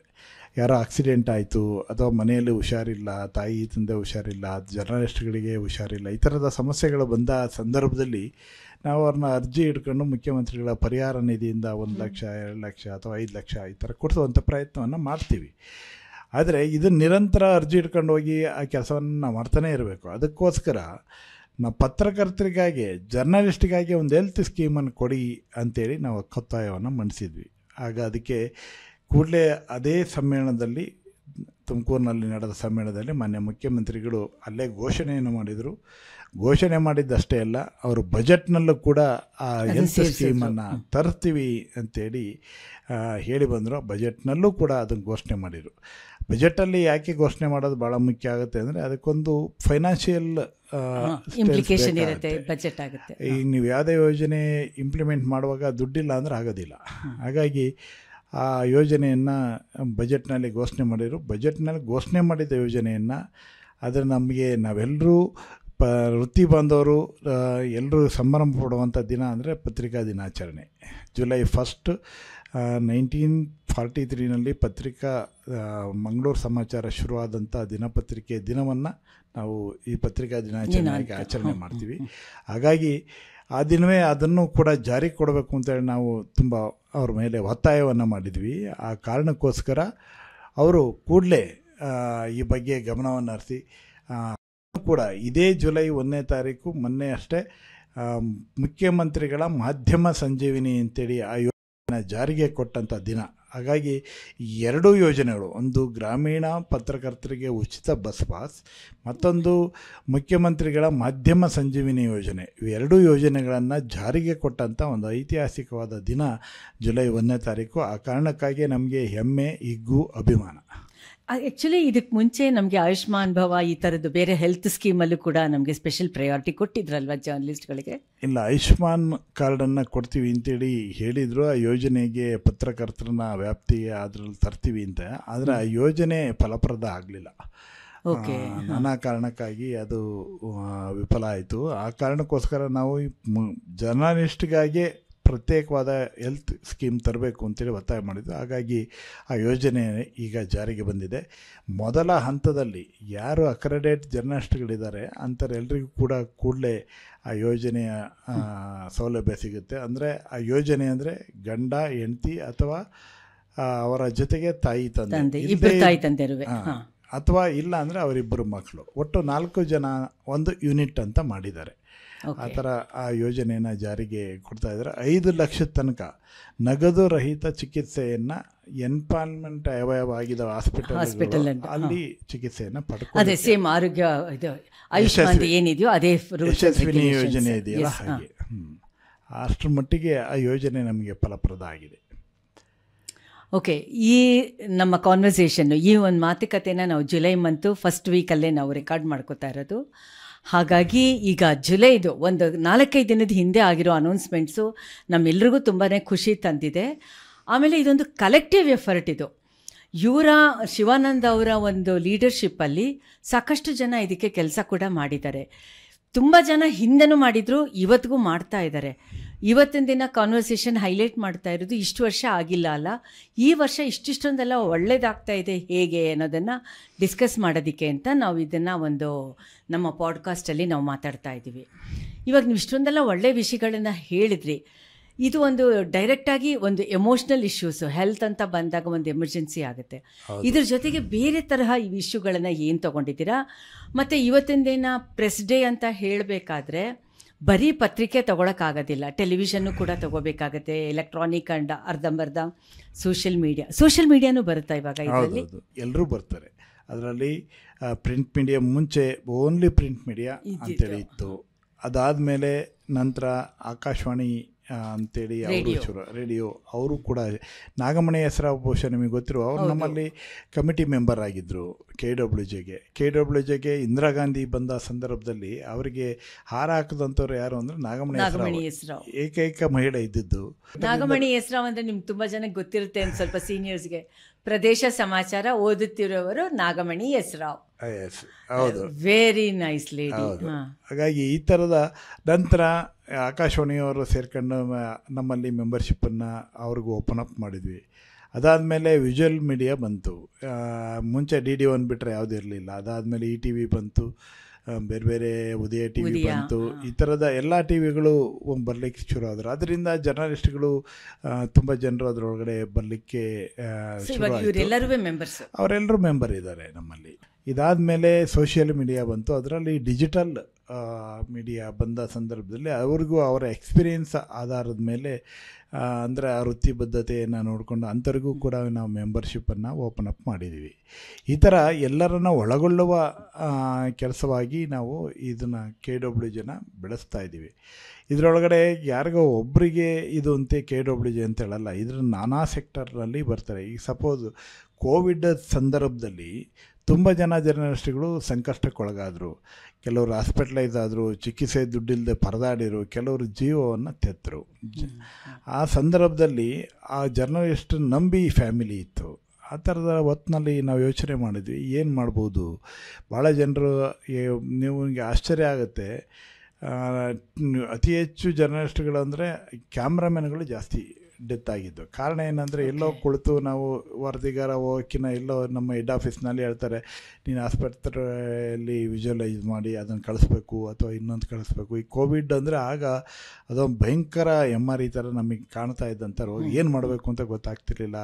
ಕೋವಿಡ್ ಬಂದರೆ ಅಂದರೆ ಅವನ ಅಸ್ಪೃಶ್ಯನ ಥರ ಇಡೀ ಆಚೆಗೆ ಅವನು ಮುಟ್ಟೋದಕ್ಕೂ ಕೂಡ ಅವನು ಮಾತಾಡ್ಸೋಕ್ಕೂ ಕೂಡ ಹೆದರುವಂಥ ಕಾಲಘಟ್ಟದಲ್ಲಿ ಇವೆಲ್ಲ ಘಟನೆಗಳು ಸಂಭವಿಸ್ತಾ ಬಂದಿದ್ದಾವೆ. ಅಂದರೆ ಅವರು ಕವರೇಜ್ಗೆ ಅಂತ ಹೋದಾಗ ಕೋವಿಡ್ ಅಟ್ಯಾಕ್ ಆಗಿ ಸತ್ತಂಥವ್ರು, ಕೋವಿಡ್ಗೆ ಜೀವ ಚೆಲ್ದಂಥವ್ರೆ ಭಾಳ ಜನರಿದ್ದಾರೆ. ಹಾಗಾಗಿ ಅಲ್ಲಿ ಎಂಥ ದುರಂತ ಅಂದರೆ ಗೌರಿಪುರ ಚಂದ್ರು ಅಂತೇಳಿ ನಿಮ್ಮಲ್ಲಿ ವಿಜಯ ಕರ್ನಾಟಕದಲ್ಲಿ ಒಳ್ಳೆ ಸೀನಿಯರ್ ಮೋಸ್ಟ್ ಜರ್ನಲಿಸ್ಟು. ಅವರಿಗೆ ಏನೋ ಕಾರಣಕ್ಕೆ ಹಾಸ್ಪಿಟ್ಲೈಸ್ ಆಗ್ತಾರೆ. ಹಾಸ್ಪಿಟ್ಲೈಸ್ ಆದಾಗ ಆಗಿನ್ನು ಕೋವಿಡ್ ಪ್ರಾರಂಭದ ಹಂತ, ಭಯದ ವಾತಾವರಣಗಳಿತ್ತು. ಹಾಸ್ಪಿಟ್ಲಲ್ಲಿ ಅವರಿಗೆ 2 ದಿನ ಇಟ್ಕೊತಾರೆ. ಅದು ಪರೀಕ್ಷೆ ಮಾಡಿ ಪರೀಕ್ಷೆ ಕಳಿಸ್ತಾರೆ, ನೋಡೋಣ ಇರಿ ಟ್ರೀಟ್ಮೆಂಟಲ್ಲಿ ಅಂಥೇಳಿ. ಆ ಪರೀಕ್ಷೆಯಲ್ಲಿ ಅವರಿಗೆ ವರದಿ ಕೋವಿಡ್ ಪಾಸಿಟಿವ್ ಅಂತೇಳಿ ಗೊತ್ತಾಗುತ್ತೆ. ಪಾಸಿಟಿವ್ ಅಂತೇಳಿ ವರದಿ ಬಂದಿದೆ ಅಂತೇಳಿ ಹೇಳ್ತಿದ್ದಂಗೆ ಆ ಮನುಷ್ಯ ಹಾರ್ಟ್ ಅಟ್ಯಾಕ್ ಆಗಿ ಸತ್ತಾಗ್ತಾರೆ. ಅಂದರೆ ಅಷ್ಟು ಭಯ ಇದ್ದಂಥ ಸಂದರ್ಭ ಅದು. ನಮಗಿನ್ನು ಬದುಕೇ ಕಷ್ಟವೇನೋ ಅನ್ನೋ ಅಂಥ ರೀತಿ. ಹಾಗಾಗಿ ಈ ಥರದ ಅನೇಕ ಪ್ರಕರಣಗಳಿದ್ದಾವೆ. ಹಾಗಾಗಿ ನಮ್ಮ ಮಹದೇವ್ ಪ್ರಕಾಶ್ ಬಹುಶಃ ನಿಮ್ಮೆಲ್ಲರಿಗೂ ಗೊತ್ತಿದೆ, ಅವರು ಕೋವಿಡ್ ಎಲ್ರಿಗೂ ನನಗೂ ಕೂಡ ಹೇಳ್ತಾರೆ ಹುಷಾರಾಗಿರಬೇಕು ಕೋವಿಡಲ್ಲಾಗಿ ಅಂತ. ಆದರೆ ಅವರಿಗೆ ಕೋವಿಡ್ ಬಂತು. 4ನೇ ದಿನಕ್ಕೆ ಆಸ್ಪತ್ರೆ 4 ದಿನ ಇದ್ದಿದ್ದು, 5ನೇ ದಿನಕ್ಕೆ ಜೀವ ಚೆಲ್ಲಿದ್ರು. ಈ ಥರದ ಅನೇಕ ಘಟನೆಗಳನ್ನು ನಾವು ನೋಡಿದ್ದೀವಿ. ಅಂದರೆ ಈ ಥರದ್ದು ಡೆತ್ ಆದಾಗ ಅವರಿಗೆ ಫ್ಯಾಮಿಲಿ ಸಪೋರ್ಟ್ ಸರ್ಕಾರ ಕೊಡೋ ಹಂಗೆ ನೋಡ್ಕೊಂಡಿದ್ದೀವಿ. ಅದಕ್ಕೆ ನಾನು ಅದನ್ನೇ ಹೇಳ್ತಾ ಇದ್ದೀನಿ, ಯಾರ್ಯಾರು ಇಂಥ ಟೈಮಲ್ಲಿ ಕೋವಿಡಲ್ಲಿ ಕಾಲಘಟ್ಟದಲ್ಲಿ ಡೆತ್ ಆದರೂ, ಅದು ಬಿಜಾಪುರ ಇರ್ಬೋದು ಅಥವಾ ಚಾಮರಾಜನಗರ ಇರ್ಬೋದು, ಮಂಗಳೂರು ಇರ್ಬೋದು, ಯಾವುದೇ ಜಿಲ್ಲೆಗಳಲ್ಲಿ ಆ ಸಂದರ್ಭದಲ್ಲಿ ಯಾರ್ಯಾರು ಡೆತ್ ಆಗ್ತಾ ಬಂದರು ಅಂಥವ್ರೆಲ್ಲರ ಮಾಹಿತಿಯನ್ನು ನಾವು ತೆಗಿತಾ ಬಂದ್ವಿ. ಆ ಕುಟುಂಬಕ್ಕೆ ಅವರೇ ಆಧಾರ ಸ್ತಂಭ ಆಗಿದ್ದು. ಅವರು ಹೋದ ಮೇಲೆ ಇಡೀ ಅವರ ಕುಟುಂಬ ಮಕ್ಕಳು ಬೀದಿಗೆ ಬಂದು ನಿಲ್ಲುವಂಥ ಸ್ಥಿತಿ ಎದುರಾಗಿತ್ತು. ಅಂಥ ಹೊತ್ತಿನಲ್ಲಿ ನಾವು ಆ ಕುಟುಂಬಕ್ಕೆ ಏನಾದರೂ ನೆರವು ಕೊಡಬೇಕು ಅಂತೇಳಿ ಹೋರಾಟ ಮಾಡಿದ್ವಿ. ನಮ್ಮ ಸಂಘದಿಂದ ಇಮ್ಮಿಡಿಯೇಟ್ ಯಾರ್ಯಾರು ಡೆತ್ ಆಗಿದ್ದಾರೆ ಅಂಥ ಕುಟುಂಬಗಳಿಗೆ ತಲಾ 10,000 ರೂಪಾಯಿನ ತಕ್ಷಣವೇ ಕೊಟ್ವಿ. ಅದಾದಮೇಲೆ ನಾವು ಅಷ್ಟಕ್ಕೆ ಖಂಡಿತ ಆಗೋದಿಲ್ಲ. ಈಗ ಸಾವಾದ ಮನೆಯಲ್ಲಿ ಹೋದವರಿಗೆ ಕಷ್ಟ ಗೊತ್ತಿರುತ್ತೆ. ಒಂದು ಕಡೆ ಸಾವಿನ ನೋವು, ಮತ್ತೊಂದು ಕಡೆ ಅವರು ಏನು ಬಿಟ್ಟು ಹೋಗ್ಲಿಲ್ವಪ್ಪ, ಬದುಕು ಮುಂದಕ್ಕೆ ಹೆಂಗೆ ಸಾಗಿಸೋದು, ಇವೆರಡೂ ಭಾಳ ಕಾಡ್ತವೆ ಎಲ್ರಿಗೂ. ಆ ಹೊತ್ತಿನಲ್ಲಿ ನಾವು ಯೋಚನೆ ಮಾಡಿದ್ವಿ. ಸರ್ಕಾರದ ಮುಂದೆ ಅರ್ಜಿ ಹಿಡಿದು ಹೋಗಿ ಆಗಿನ ಮುಖ್ಯಮಂತ್ರಿಗಳಾಗಿದ್ದಂಥ ಯಡಿಯೂರಪ್ಪನವರು ಅವ್ರ ಹತ್ರ 10 ಬಾರಿ ಓಡಾಡಿದ್ವಿ. ಸರ್ ಈ ಥರ ಆಗಿದೆ, ನೀವು ಏನಾರು ಮಾಡಿ ಪರಿಹಾರವನ್ನು ಕೊಡಬೇಕು ಅಂತೇಳಿ. ಅವರು ಸುಮಾರು ಬಾರಿ ಆ ನಿಟ್ಟಿನಲ್ಲಿ ಅಧಿಕಾರಿಗಳಿಗಿರು ಅದೇ ನಮ್ಮ ವಾರ್ತಾ ಇಲಾಖೆಗೆ ಅರ್ಜಿಯನ್ನು ಅವರೇ ನೋಟ್ ಮಾಡಿ ಕಳಿಸಿರು. ವಾರ್ತಾ ಇಲಾಖೆಯಲ್ಲಿ ನಮ್ಗೆ ಯಾವುದೇ ಹಣ ಇಲ್ಲ, ಬಜೆಟ್ ಇಲ್ಲ, ಕೊಡಲಿಕ್ಕಾಗಲ್ಲ ಅಂತೇಳಂದರು. ಈ ಥರದ್ದೆಲ್ಲ ಕಾಂಪ್ಲಿಕೇಶನ್ ಬಂತು. ಅದಾದಮೇಲೆ ನಾವು ಆ ಹೋರಾಟವನ್ನು ಅಲ್ಲಿಗೆ ಬಿಡಲಿಲ್ಲ. ಯಡಿಯೂರಪ್ಪನವರಿಗೆ ಮತ್ತೆ ಬೆನ್ನು ಬಿದ್ವಿ. ಸರ್, ನೀವು ಒಂದು ಸೈಕಲ್ ತುಳಿದು ಹೋರಾಟ ಮಾಡಿ ಬಂದು ಈ ಚೇರಿಗೆ ಕುಳಿತವರು, ನೀವೇ ನ್ಯಾಯ ಕೊಡದೇ ಇದ್ದರೆ ಹೇಗೆ ಅಂತೇಳಿ ಆಗಿನ ಸಂದರ್ಭದಲ್ಲಿ ವಿಜಯ ಭಾಸ್ಕರ್ ಚೀಫ್ ಸೆಕ್ರೆಟರಿ ಇದ್ದರು. ಅವ್ರಿಗೆ ಭಾಳ ಸೀರಿಯಸ್ ಆಗಿ ಹೇಳಿದರು, ಇದೆಲ್ಲ ಏನು ಕನ್ಸಿಡರ್ ಮಾಡಿದ್ದು ಒಂದು ಮಾಡಲೇಬೇಕು ಅಂತ. ಹಾಗಾಗಿ ಯಾರ್ಯಾರು ಮೃತಪಟ್ಟಿದ್ರು ಆ ಕೋವಿಡ್ ಟೈಮಲ್ಲಿ ಅವರಿಗೆಲ್ಲ ತಲಾ 5 ಲಕ್ಷ ರೂಪಾಯಿ ಹಣವನ್ನು ಅವ್ರ ಮನೆಗೆ ಕಳಿಸ್ಕೊಡುವಂಥ ವ್ಯವಸ್ಥೆ ಮಾಡಿದ್ವಿ. ಅಂದರೆ ಅವರ ಅಕೌಂಟಿಗೆ ಕಳಿಸಿದ್ವಿ ತಕ್ಷಣವೇ. 80%ಕ್ಕೂ ಹೆಚ್ಚು ಕುಟುಂಬಗಳಿಗೆ ಇದರ ಅಗತ್ಯತೆ ಇತ್ತು. ಹಾಗಾಗಿ ಆ ಕುಟುಂಬಗಳಿಗೆ ಅವರ ಫ್ಯಾಮಿಲಿ ಹಿಸ್ಟ್ರಿ ಮತ್ತು ಅವ್ರ ಜರ್ನಲಿಸ್ಟ್ ಆಗಿದ್ದಂಥ ಮಾಹಿತಿ, ಆಮೇಲೆ ನಮ್ಮ ಸಂಘದಿಂದ ಅವರಿಗೆ ಒಂದು ಶಿಫಾರಸು ಪತ್ರ, ಈ ಥರದ್ದೆಲ್ಲ ಕೊಟ್ಟು ಆ ಸರ್ಕಾರದಿಂದ 5 ಲಕ್ಷ ರೂಪಾಯಿಯನ್ನು ಅವರ ಮನೆಗೆ, ಅವರ ಅಕೌಂಟಿಗೆ ಕಳಿಸುವಂಥ ಕೆಲಸ ಮಾಡಿದ್ವಿ. ಈ ಥರದ 100 ಕುಟುಂಬಗಳಿಗೆ, ಹೆಚ್ಚು ಕುಟುಂಬಗಳಿಗೆ ಆ ಸೌಲಭ್ಯ ಸಿಕ್ತು. ಆ ಕಾರಣಕ್ಕಾಗಿ ಅವ್ರ ಬದುಕನ್ನು ಕಟ್ಕೊಳ್ಳಿಕ್ಕೆ ಸಾಧ್ಯ ಆಯಿತು. ಈ ಥರದ ಅನೇಕ ಘಟನೆಗಳಿದ್ದಾವೆ. ಬಹುಶಃ ನಂಗೆ ತಿಳಿದಿರೋ ಹಾಗೆ ಇಷ್ಟು ಕನ್ಸ್ಟ್ರಕ್ಟಿವ್ ಆಗಿ KWJ ಇತ್ತೀಚೆಗೆ ಒಂದು ಕೆಲವು ವರ್ಷಗಳಿಂದ ಮಾಡ್ತಿರೋದಾ ಅಥವಾ ಮುಂಚೆನೇ ಈ ಥರ ಆಯಿತಾ? ನನಗೆ ತಿಳಿದಿರೋ ಹಾಗಂತೂ ಖಂಡಿತ ಇಲ್ಲ. ನಾನು ಈ ಅಧಿಕಾರ ಹಿಡಿದ ಮೇಲೆ 6 ವರ್ಷಗಳಿಂದ 5-6 ವರ್ಷಗಳಿಂದ ನಿರಂತರವಾಗಿ ಈ ಥರದ ಈ ವೆಲ್ಫೇರ್ ಸ್ಕೀಮ್ಗಳಿಗೆ ನಾವು ಹೆಚ್ಚು ಆದ್ಯತೆಯನ್ನು ಕೊಡ್ತಾ ಬಂದ್ವಿ. ಸಪೋಸು ಯಾರೋ ಒಬ್ಬ ಜರ್ನಲಿಸ್ಟು ಡೆತ್ ಆಗಿಬಿಡ್ತಾನೆ. ಆ ಡೆತ್ ಆದ ತಕ್ಷಣ ಅವರಿಗೆ ಏನಾದ್ರು ನಾವು ಸಹಾಯ ಮಾಡಬೇಕು ಒಂದು ಸಂಘಟನೆಯಿಂದ ಅನ್ನೋದು ನಮ್ಮ ತುಡಿತ. ಈ ಸರ್ಕಾರಿ ವ್ಯವಸ್ಥೆಯಲ್ಲಿ ಕಂಪ್ಲೀಟ್ ನಿಮ್ಮದು EC ಟೀಮು ಕಂಪ್ಲೀಟ್ ಟೀಮ್ಗೆ ಇದೆ ಈ ಥರ ಇಡೀ ಎಲ್ರಿಗೂ, ಯಾರೇ ಜರ್ನಲಿಸ್ಟ್ ಇರಲಿ ಅಂಥವ್ರಿಗೆ ಆಗ ಯೋಚನೆ ಮಾಡೋದು, ಏನಾದರೂ ಮಾಡಿ ಇದಕ್ಕೊಂದು ಯೋಜನೆ ರೂಪಿಸ್ಬೇಕಲ್ಲ ಅಂಥೇಳಿ. ಆಗ ನಮಗೆ ನಾಗರಾಜ್ ದೀಕ್ಷಿತ್ ಅಂತೇಳಿ, ಬಹುಶಃ ನಿಮಗೆ ಗೊತ್ತಿರ್ಬೋದು, TV9 ಇದ್ದರು ಅವರು ನಮ್ಮ KWJ ಕಾರ್ಯವೈಖರಿಯನ್ನು ನೋಡಿ, ನೀವು ಬಂದ ಮೇಲೆ ಏನೆಲ್ಲ ಕೆಲಸಗಳು ಮಾಡ್ತಾಯಿದ್ದೀರಿ ಜನಮುಖಿಯಾಗಿ, ಈ ಥರದ್ದೆಲ್ಲ ಹೇಳ್ತಾಯಿದ್ರು. ಆದರೆ ದುರದೃಷ್ಟವಶಾತ್ ಅವರೇ ಮಾರಣಾಂತಿಕ ಕಾಯಿಲೆಗೆ ತುತ್ತಾದರು. ಇರುವ ಹಣವನ್ನೆಲ್ಲ ಕಳ್ಕೊಂಡ್ರು. ಅವರ ಹೆಂಡತಿಗೆ ಭಾಳ ಕಷ್ಟದ ಸ್ಥಿತಿ ಬಂತು. ಅನ್ನೋದ್ರೆ ಒಂದಿನ ಅವರು ಸಾವಾಗ್ಬಿಡ್ತು. ಅವರ ಹೆಂಡತಿ ಒಂದು ಗ್ರೂಪಲ್ಲಿ ಮೆಸೇಜ್ ಹಾಕ್ತಾರೆ, ನನ್ನ ಮನೆಯವರ ಅಂತ್ಯ ಸಂಸ್ಕಾರ ವಿಧಿವಿಧಾನಗಳನ್ನು ಮುಗಿಸಲು ನನಗೆ ಹಣದ ಅವಶ್ಯಕತೆ ಇದೆ, ದಯಮಾಡಿ ಯಾರಾದರೂ ಸಹಾಯ ಮಾಡಿ ಅಂತ. ಎಂಥ ದುರಂತ ನೋಡಿ. ಒಬ್ಬ ಜರ್ನಲಿಸ್ಟು ಅಷ್ಟು ವರ್ಷ ಎಲ್ಲ ಸೇವೆಯನ್ನು ಮಾಡ್ಕೊಂಬಂದಿರ್ತಾನೆ, ಬೇರೆ ಬೇರೆಯವರಿಗೆ ಸಹಾಯಕ್ಕೆ ನಿಂತಿರ್ತಾನೆ. ಆದರೆ ಅವ್ರ ಕುಟುಂಬನೇ ಬೀದಿಗೆ ಬಂದಾಗ ಏನು ಮಾಡಬೇಕು ಅಂಥ ಹೊತ್ತಿನಲ್ಲಿ ನಾವು ಯೋಚನೆ ಮಾಡೋದು, ಏನಾದರೂ ಮಾಡಿ ಇದಕ್ಕೊಂದು ಯೋಜನೆ ರೂಪಿಸ್ಬೇಕಲ್ಲ ಅಂತ ಒಂದು ಆಪತ್ ಬಾಂಧವ ಅಂತೇಳಿ ಒಂದು ಶುರು ಮಾಡಿದ್ವಿ. ಅದೇನೋ ಲೈಕ್ ಮೈಂಡೆಡ್ಸ್ಗಳು ಎಲ್ಲರೂ ಸೇರಿ ಇಮಿಡಿಯೇಟಾಗಿ ಅವರಿಗೆ ಒಂದಷ್ಟು ಹಣ ಸಂಗ್ರಹ ಮಾಡಿ. ಆಪತ್ ಬಾಂಧವ ಇದು ಅಫಿಷಿಯಲ್ಲ? ಇಲ್ಲ, ನಮ್ಮ ಸಂಘದ್ದು. ಕೂಡಲೇ ನಾವು ಏನು ಮಾಡಿದ್ವಿ, ಅದು ಅವರ ಮನೆಗೆ 10,000 ರೂಪಾಯಿ ಹಣವನ್ನು ನಾವು ತಕ್ಷಣ ಕಳಿಸ್ಕೊಟ್ವಿ. ಆಮೇಲೆ ಇದನ್ನು ಲೈಕ್ ಮೈಂಡೆಡ್ಸ್ ಜರ್ನಲಿಸ್ಟ್ಗಳು ಅದರ ಆಚೆಗೂ ಯಾರು ಇದಕ್ಕೆ ಸ್ಪಂದನೆಯನ್ನು ಕೊಡ್ತಾರೆ ಅಂತಾರೆ ಎಲ್ಲರನ್ನು ಸೇರಿ ಒಂದು ಗ್ರೂಪ್ ಮಾಡೋಣ ಅಂತ ಪ್ಲ್ಯಾನ್ ಮಾಡಿದ್ವಿ. ಆ ಗ್ರೂಪ್ ಹೇಗೆ ಮಾಡೋದು ಮತ್ತು ಅದನ್ನು ಹೇಗೆ ನಿರ್ವಹಣೆ ಮಾಡೋದು, ಈ ಥರದ್ದೆಲ್ಲ ಪ್ರಶ್ನೆ ಬಂದಾಗ ನಾವು ಅದು ನಮ್ಮ ರವಿಕಾಂತ್ ಕುಂದಾಪುರ ಅಂಥೇಳಿ ಅವರಿಗೆ ಈ ಜವಾಬ್ದಾರಿ ನೀವು ನಿಭಾಯಿಸ್ಕೊಡಿ ಅಂಥೇಳಿ ಅವ್ರಿಗೇ ಆ ಜವಾಬ್ದಾರಿಯನ್ನು ಕೊಟ್ಟು ಈ ನಮ್ಮ ಅಕೌಂಟನ್ನು KWJಯಲ್ಲಿ ಇಟ್ಟಿದ್ವಿ. ಆ KWJ ಅಕೌಂಟಲ್ಲಿ ಅದರಲ್ಲಿ ಬೇರೆ ಯಾವ ಟ್ರಾನ್ಸಾಕ್ಷನ್ನು ಕೂಡ ನಡೆಯಲ್ಲ. ಯಾರ ಅಕೌಂಟಿಗೆ ಪ್ರತಿ ತಿಂಗಳ ಯಾರಿಗೆ ಇಂಟ್ರೆಸ್ಟ್ ಇದೆ ಅದರಲ್ಲಿ ಸೇರ್ಬೋದು. ಆ ಗ್ರೂಪ್ ಒಳಗಡೆ ಆಪತ್ತು ಬಂದ ಗ್ರೂಪಲ್ಲಿ ಪ್ರತಿ ತಿಂಗಳ 200 ರೂಪಾಯಿನ ಹಾಕ್ತಾರೆ. ಮುಂಚೆ ಅದು 10,000 ರೂಪಾಯಿ ಕಲೆಕ್ಟ್ ಆಗ್ತಾಯಿತ್ತು, 12,000 ಆಯಿತು, 15,000 ಆಯಿತು, 20,000 ಆಯಿತು, 25,000 ಆಯಿತು, ಪ್ರತಿ ತಿಂಗಳ ಕಲೆಕ್ಟ್ ಆಗೋದು. ಈಗ 50,000ಕ್ಕೆ ಬಂದು ನಿಂತಿದೆ. ಒಂದು ತಿಂಗಳಿಗೆ 50,000 ರೂಪಾಯಿ ಕಲೆಕ್ಟ್ ಆಗುತ್ತೆ. 50,000 ರೂಪಾಯಿ ಕಲೆಕ್ಟ್ ಆದರೆ ಹಣವನ್ನು ಯಾರಿಗೆ ಕೊಡಬೇಕು ಅಂತೇಳಿ ಆ ಗ್ರೂಪ್ನಲ್ಲೇ ನಿರ್ಣಯ ಆಗುತ್ತೆ. ಈಗ ಯಾರೋ ಪ್ರಾಣಾಂತಿಕ ಕಾಯಿಲೆಯಲ್ಲಿ ಡೆತ್ ಬೆಡ್ಡಲ್ಲಿದ್ದಾರೆ ಅವ್ರಿಗೆ ಇಮಿಡಿಯೇಟಾಗಿ ಕೊಡಬೇಕು. ಒಟ್ಟು ನಮ್ಮ ಕ್ರೈಟೀರಿಯಾ ಏನು, ಒಬ್ಬ ಜರ್ನಲಿಸ್ಟ್ ಆಗಿರಬೇಕು ಅವರು ಅನ್ನೋದು ಕ್ರೈಟೀರಿಯಾ. ಅದನ್ನು ಯಾರು ಬೇಕಾದ್ರೂ ಶಿಫಾರಸು ಮಾಡ್ಬೋದು. ಅದರಲ್ಲಿ TN ಸೀತಾರಾಮ್ ಅವರು ಕೂಡ ಇದರೊಳಗಡೆ ಗ್ರೂಪಲ್ಲಿದ್ದಾರೆ. ಆ ಥರದವರೆಲ್ಲರೂ ಇದ್ದಾರೆ. 200 ರೂಪಾಯಿ ಹಾಕ್ತಾರೆ. ನಮ್ಮ ರವಿ ಹೆಗ್ಡೆ ಇದ್ದಾರೆ. ಈ ಥರ ಎಲ್ಲ ಇದ್ದಾರೆ. ಹಾಗೆ ಅವರು ಬಂದದ್ದನ್ನು ನಾವು ಈಗ ಹೆಚ್ಚು ಹಣ ಸಂಗ್ರಹ ಆಗ್ತಾ ಇರೋದ್ರಿಂದ 2 ಜರ್ನಲಿಸ್ಟ್ಗಳಿಗೆ ಕೊಡ್ತಾಯಿದ್ದೀವಿ. ಈ ಸಪೋಸ್ 50,000 ಕಲೆಕ್ಟ್ ಆದರೆ 25,000 ಒಂದು ಫ್ಯಾಮಿಲಿಗೆ, 25,000 ಇನ್ನೊಂದು ಫ್ಯಾಮಿಲಿಗೆ. ಅದನ್ನು ಕೂಡ ನಾವು ಯಾರಿಗೂ ಕ್ಯಾಶ್ ಕೊಡೋಲ್ಲ, ಎಲ್ಲವೂ ಅವರ ಅಕೌಂಟಿಗೇ ಹಾಕ್ಬಿಡ್ತೀವಿ. ಚೆಕ್ ಮೂಲಕ ಅವ್ರ ಅಕೌಂಟಿಗೇ ಡೆಬಿಟ್ ಮಾಡ್ತೇವೆ. ಇದು ಆ ಥರದ ನಿರಂತರವಾಗಿ ಇದೊಂದು ಆಪತ್ತು ಬಂದವಂಥ ಗ್ರೂಪನ್ನು ಶುರು ಮಾಡಿದ್ರಿಂದ ಇದೆಲ್ಲವೂ ಕೂಡ ಸಾಧ್ಯತೆ ಆಗಿದೆ. ಅದರಾಚೆಗೆ KWJಲ್ಲೇ ಕೂಡ ನಾವೊಂದು ಈ ಪತ್ರಕರ್ತರ ವೆಲ್ಫೇರ್ ಸ್ಕೀಮ್ ಅಂತೇಳಿ ಶುರು ಮಾಡಿದ್ವಿ, ಕ್ಷೇಮ ನಿಧಿ ಅಂತ. ಅದು ನಾವು 0ದಿಂದ ಶುರು ಮಾಡಿದ್ವಿ. ಇವತ್ತು 1 ಕೋಟಿ ರೂಪಾಯಿ ಡೆಪಾಸಿಟನ್ನು ನಾವು KWJಲ್ಲಿ ಇಟ್ಟಿದ್ದೀವಿ. ಆ 1 ಕೋಟಿ ರೂಪಾಯಿ ಹಣದಲ್ಲಿ ಬಡ್ಡಿ ಬರುತ್ತೆ. ಬಡ್ಡಿ ಬಂದಿದ್ದನ್ನು ಈಗ ನಮಗೆ ಯಾವ್ಯಾವುದೋ ಜಿಲ್ಲೆಗಳಿಂದ ಬೇರೆ ಬೇರೆಯವರೆಲ್ಲ ನಮ್ಮಲ್ಲಿ ಕೇಳ್ತಾರೆ, ಈ ಸಾರಿ ಹಿಂಗೆ ಇಂಥವ್ರು ಆಕ್ಸಿಡೆಂಟ್ ಆಗಿ ಕಾಲು ಮುರಿದೋಗ್ಬಿಟ್ಟಿದೆ ಅಥವಾ ಕೈ ಮುರಿದೋಗಿದೆ ಅಥವಾ ಹಾಸ್ಪಿಟ್ಲೈಸ್ ಆಗಿ ಹೃದಯಾಘಾತ ಈ ಥರ ಸಮಸ್ಯೆಲಿದ್ದಾರೆ ಅಂತ. ಅವರು ಯಾರೇ ಇರ್ಬೋದು, ನಮ್ಮಲ್ಲಿ ಮೆಂಬರ್ ಇರಬೇಕು. ಮೆಂಬರ್ ಇದ್ದವ್ರು ಯಾರೇ ನಮ್ಮಲ್ಲಿ ಕ್ಲೈಮ್ ಮಾಡಿದರೆ ಅವರಿಗೆ 10,000 ರೂಪಾಯಿ ಇಮ್ಮಿಡಿಯೇಟಾಗಿ ನಾವು ಕಳಿಸ್ಕೊಡ್ತೀವಿ. ಈ ಥರದ ಎಲ್ಲರ ದೃಷ್ಟಿಯಲ್ಲೂ ನಾವು ಪ್ರಯತ್ನಗಳನ್ನ ಮಾಡ್ತಾ ಬಂದಿದ್ದೀವಿ. ಅದರ ಆಚೆಗೆ ಯಾರೋ ಕೆಲವರು 3 ಲಕ್ಷ ಖರ್ಚು ಮಾಡಿಬಿಟ್ಟಿದ್ದೀವಿ ಸರ್, ಏನೋ ಆಗೋದೇ ಇಲ್ಲ ಅಂತೇಳಿ ಬರ್ತಾರೆ. ಅಂಥ ಸಂದರ್ಭದಲ್ಲಿ ಅದನ್ನು ಮಾನ್ಯ ಮುಖ್ಯಮಂತ್ರಿಗಳ ಪರಿಹಾರ ನಿಧಿಯಿಂದ ನೆರವನ್ನು ಕೊಡಿಸುವಂಥ ಕೆಲಸವನ್ನು ಮಾಡ್ತಾಯಿದ್ದೀವಿ. ನಮಗೆ ಅಲ್ಲಿ ಪ್ರಭಾಕರ್ ಅವರು ಇರೋದ್ರಿಂದ, ಮುಖ್ಯಮಂತ್ರಿಗಳ CM ಮಾಧ್ಯಮ ಸಲಹೆಗಾರರು, ಅವರು ಕೂಡ ಇದಕ್ಕೆ ಸಾಥ್ ಕೊಟ್ಟು ಕೆಲಸವನ್ನು ಮಾಡ್ತಾಯಿದ್ದಾರೆ. ಹಿಂಗೆ ಎಲ್ಲ ದೃಷ್ಟಿಯಲ್ಲಿ ವೆಲ್ಫೇರ್ ಸ್ಕೀಮಲ್ಲಿ ಎಷ್ಟು ಜನರಿಗೆ ನಮಗೆ ನ್ಯಾಯ ಕೊಡಿಸ್ಲಿಕ್ಕೆ ಸಾಧ್ಯ ಆಗುತ್ತೆ ಅಷ್ಟು ಪ್ರಯತ್ನವನ್ನು ನಾವು ಮಾಡ್ತಾಯಿದ್ದೀವಿ. ಆಪತ್ ಬಾಂಧವ ಗ್ರೂಪು ಎಷ್ಟು ಸ್ಟ್ರಕ್ಚರ್ಡ್ ಆಗಿ ವಾಟ್ಸಪ್ ಗ್ರೂಪ್ ಆಗಿದೆ ಅಂತ ಹೇಳಿದ್ರೆ, ನೀವು 200 ರೂಪಾಯಿಯಿಂದ ನಾನು 500 ಐ ಕ್ಯಾನ್ ಅಫೋರ್ಡ್ ನಾನು ಕೊಡ್ತೀನಿ ಅಂತಂದರೆ ದೇ ಡೋಂಟ್ ಟೇಕ್, ಅಥವಾ 100 ರೂಪಾಯಿ ಕೊಡ್ತೀನಿ ಅಂತಂದರೂ ಕೂಡ ಇಲ್ಲ. And it is A voluntary contribution. ಮತ್ತು ಅಲ್ಲಿ ಯಾರು ಕೊಡಬೇಕು ಅಂತ ಹೇಳ್ತಾ ಇದ್ರಲ್ಲ ಶಿವಾನಂದ್ ಅವರು, ಅದು ಕೂಡ ಗ್ರೂಪಲ್ಲಿ ಡೆಮೋಕ್ರೆಟಿಕ್ ಆಗಿ ಡಿಸೈಡ್ ಆಗುತ್ತೆ. ಪ್ರತಿಯೊಂದು ಟ್ರಾನ್ಸ್ಪರೆಂಟ್ ಆಗಿದೆ. ಆಮೇಲೆ ನಿಮಗೆ ಇದು ಜರ್ನಲಿಸ್ಟ್ ಅಂತ ಹೇಳಿದ್ರೆ ಒಂದು ರೋಸಿ ಪಿಕ್ಚರ್ ಇರ್ಬೋದು. ಇವಾಗ ಇಷ್ಟೊತ್ತು ಇವ್ರ ಮಾತು ಕೇಳಿದ್ರಲ್ಲ, ಶಿವಾನಂದ ಅವರು ಮಾತಾಡ್ತಾ ಇದ್ದಿದ್ದು. ಆ್ಯಂಡ್ ಇವತ್ತಿನ ದಿನ ಜರ್ನಲಿಸಮ್ ಅಂತ ಬಂದಾಗ ಅದು ಒಂದು ತರಹ ಅಸಂಘಟಿತ, ಅನ್ಆರ್ಗನೈಸ್ ಸೆಕ್ಟರ್ ಅಂತಲೇ ಹೇಳ್ಬೋದು.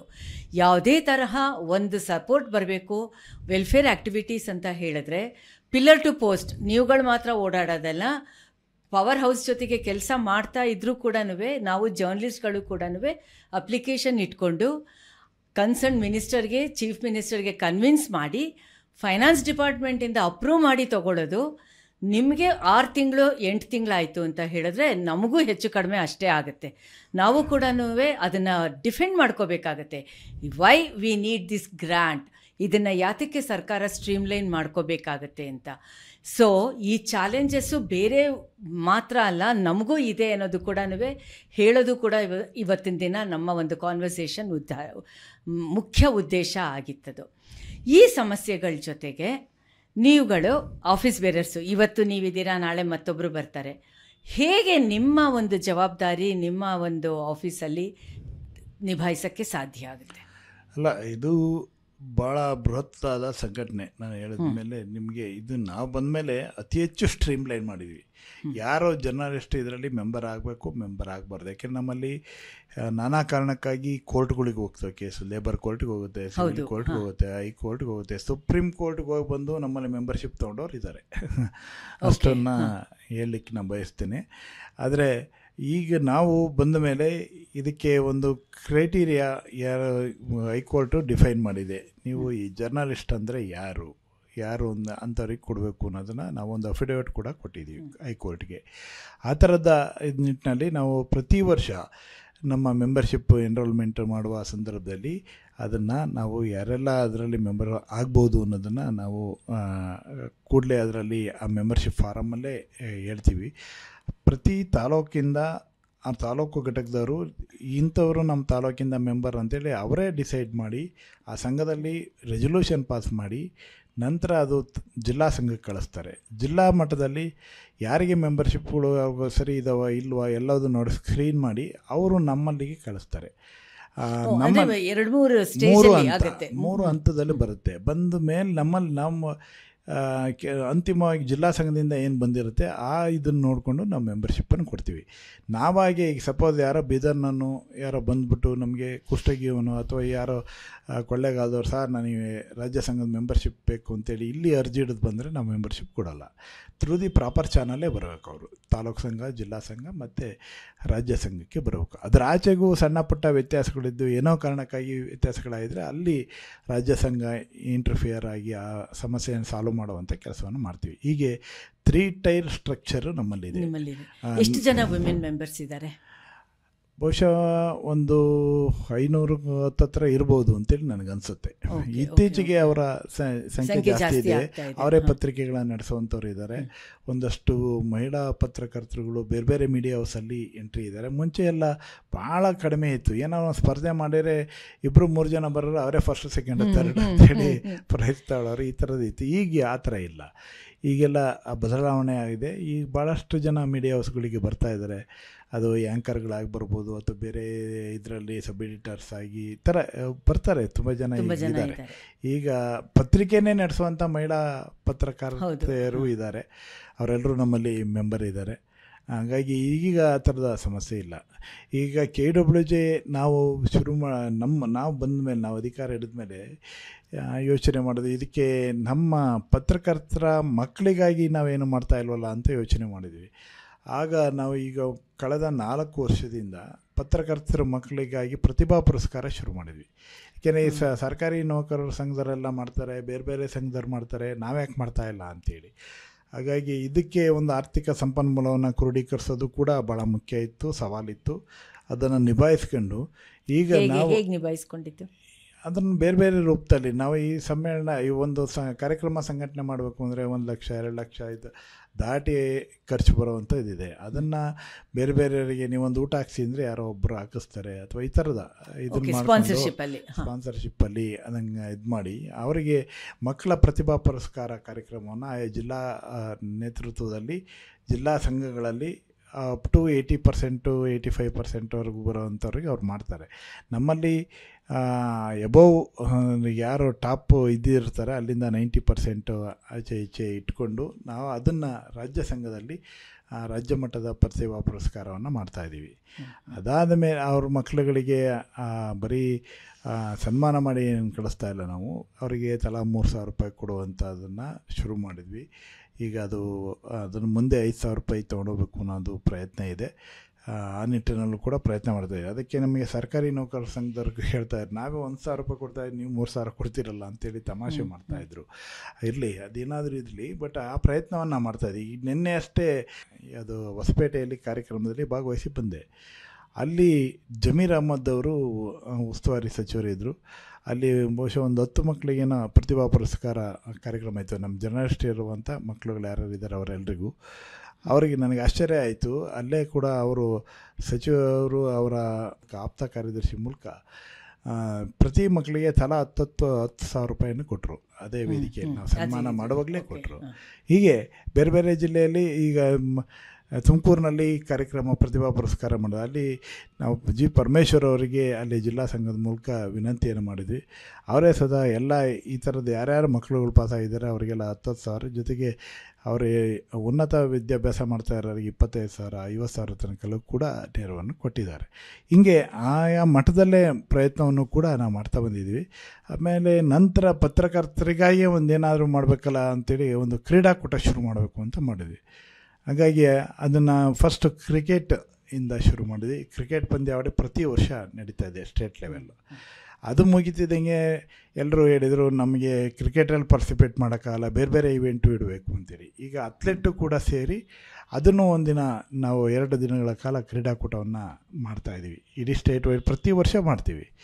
ಅದಾದಮೇಲೆ KWJಯಲ್ಲಿ ವಾರ್ಷಿಕ ಸಮ್ಮೇಳನ ಅಂದರೆ ರಾಜ್ಯ ಸಮ್ಮೇಳನ ಆಗುವ ಸಂದರ್ಭದಲ್ಲಿ ಅನೇಕ ಜರ್ನಲಿಸ್ಟ್ಗಳು ನಾನಾ ವಿಭಾಗದಲ್ಲಿ ಕೆಲಸ ಮಾಡ್ತಾ ಇರ್ತಾರೆ.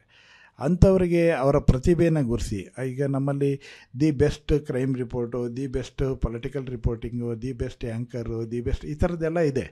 ಮಾನವೀಯ ವರದಿ, ಅದೆಲ್ಲ ವಿಭಾಗದಲ್ಲಿ ನಾವು ಕಾಲ್ ಮಾಡ್ತೀವಿ. ಅದನ್ನು ಕಾಲ್ ಮಾಡಿ ಬಂದಂಥ ಅರ್ಜಿಗಳನ್ನು ಅದನ್ನು ನಾವು ಜೂರಿಗಳು ಮಾಡಿ, ಅಂದರೆ ಯಾರಿಗೆ ಒಂದು ವರದಿಯನ್ನು 3 ಜನರಿಗೆ ಕಳಿಸ್ತೀವಿ.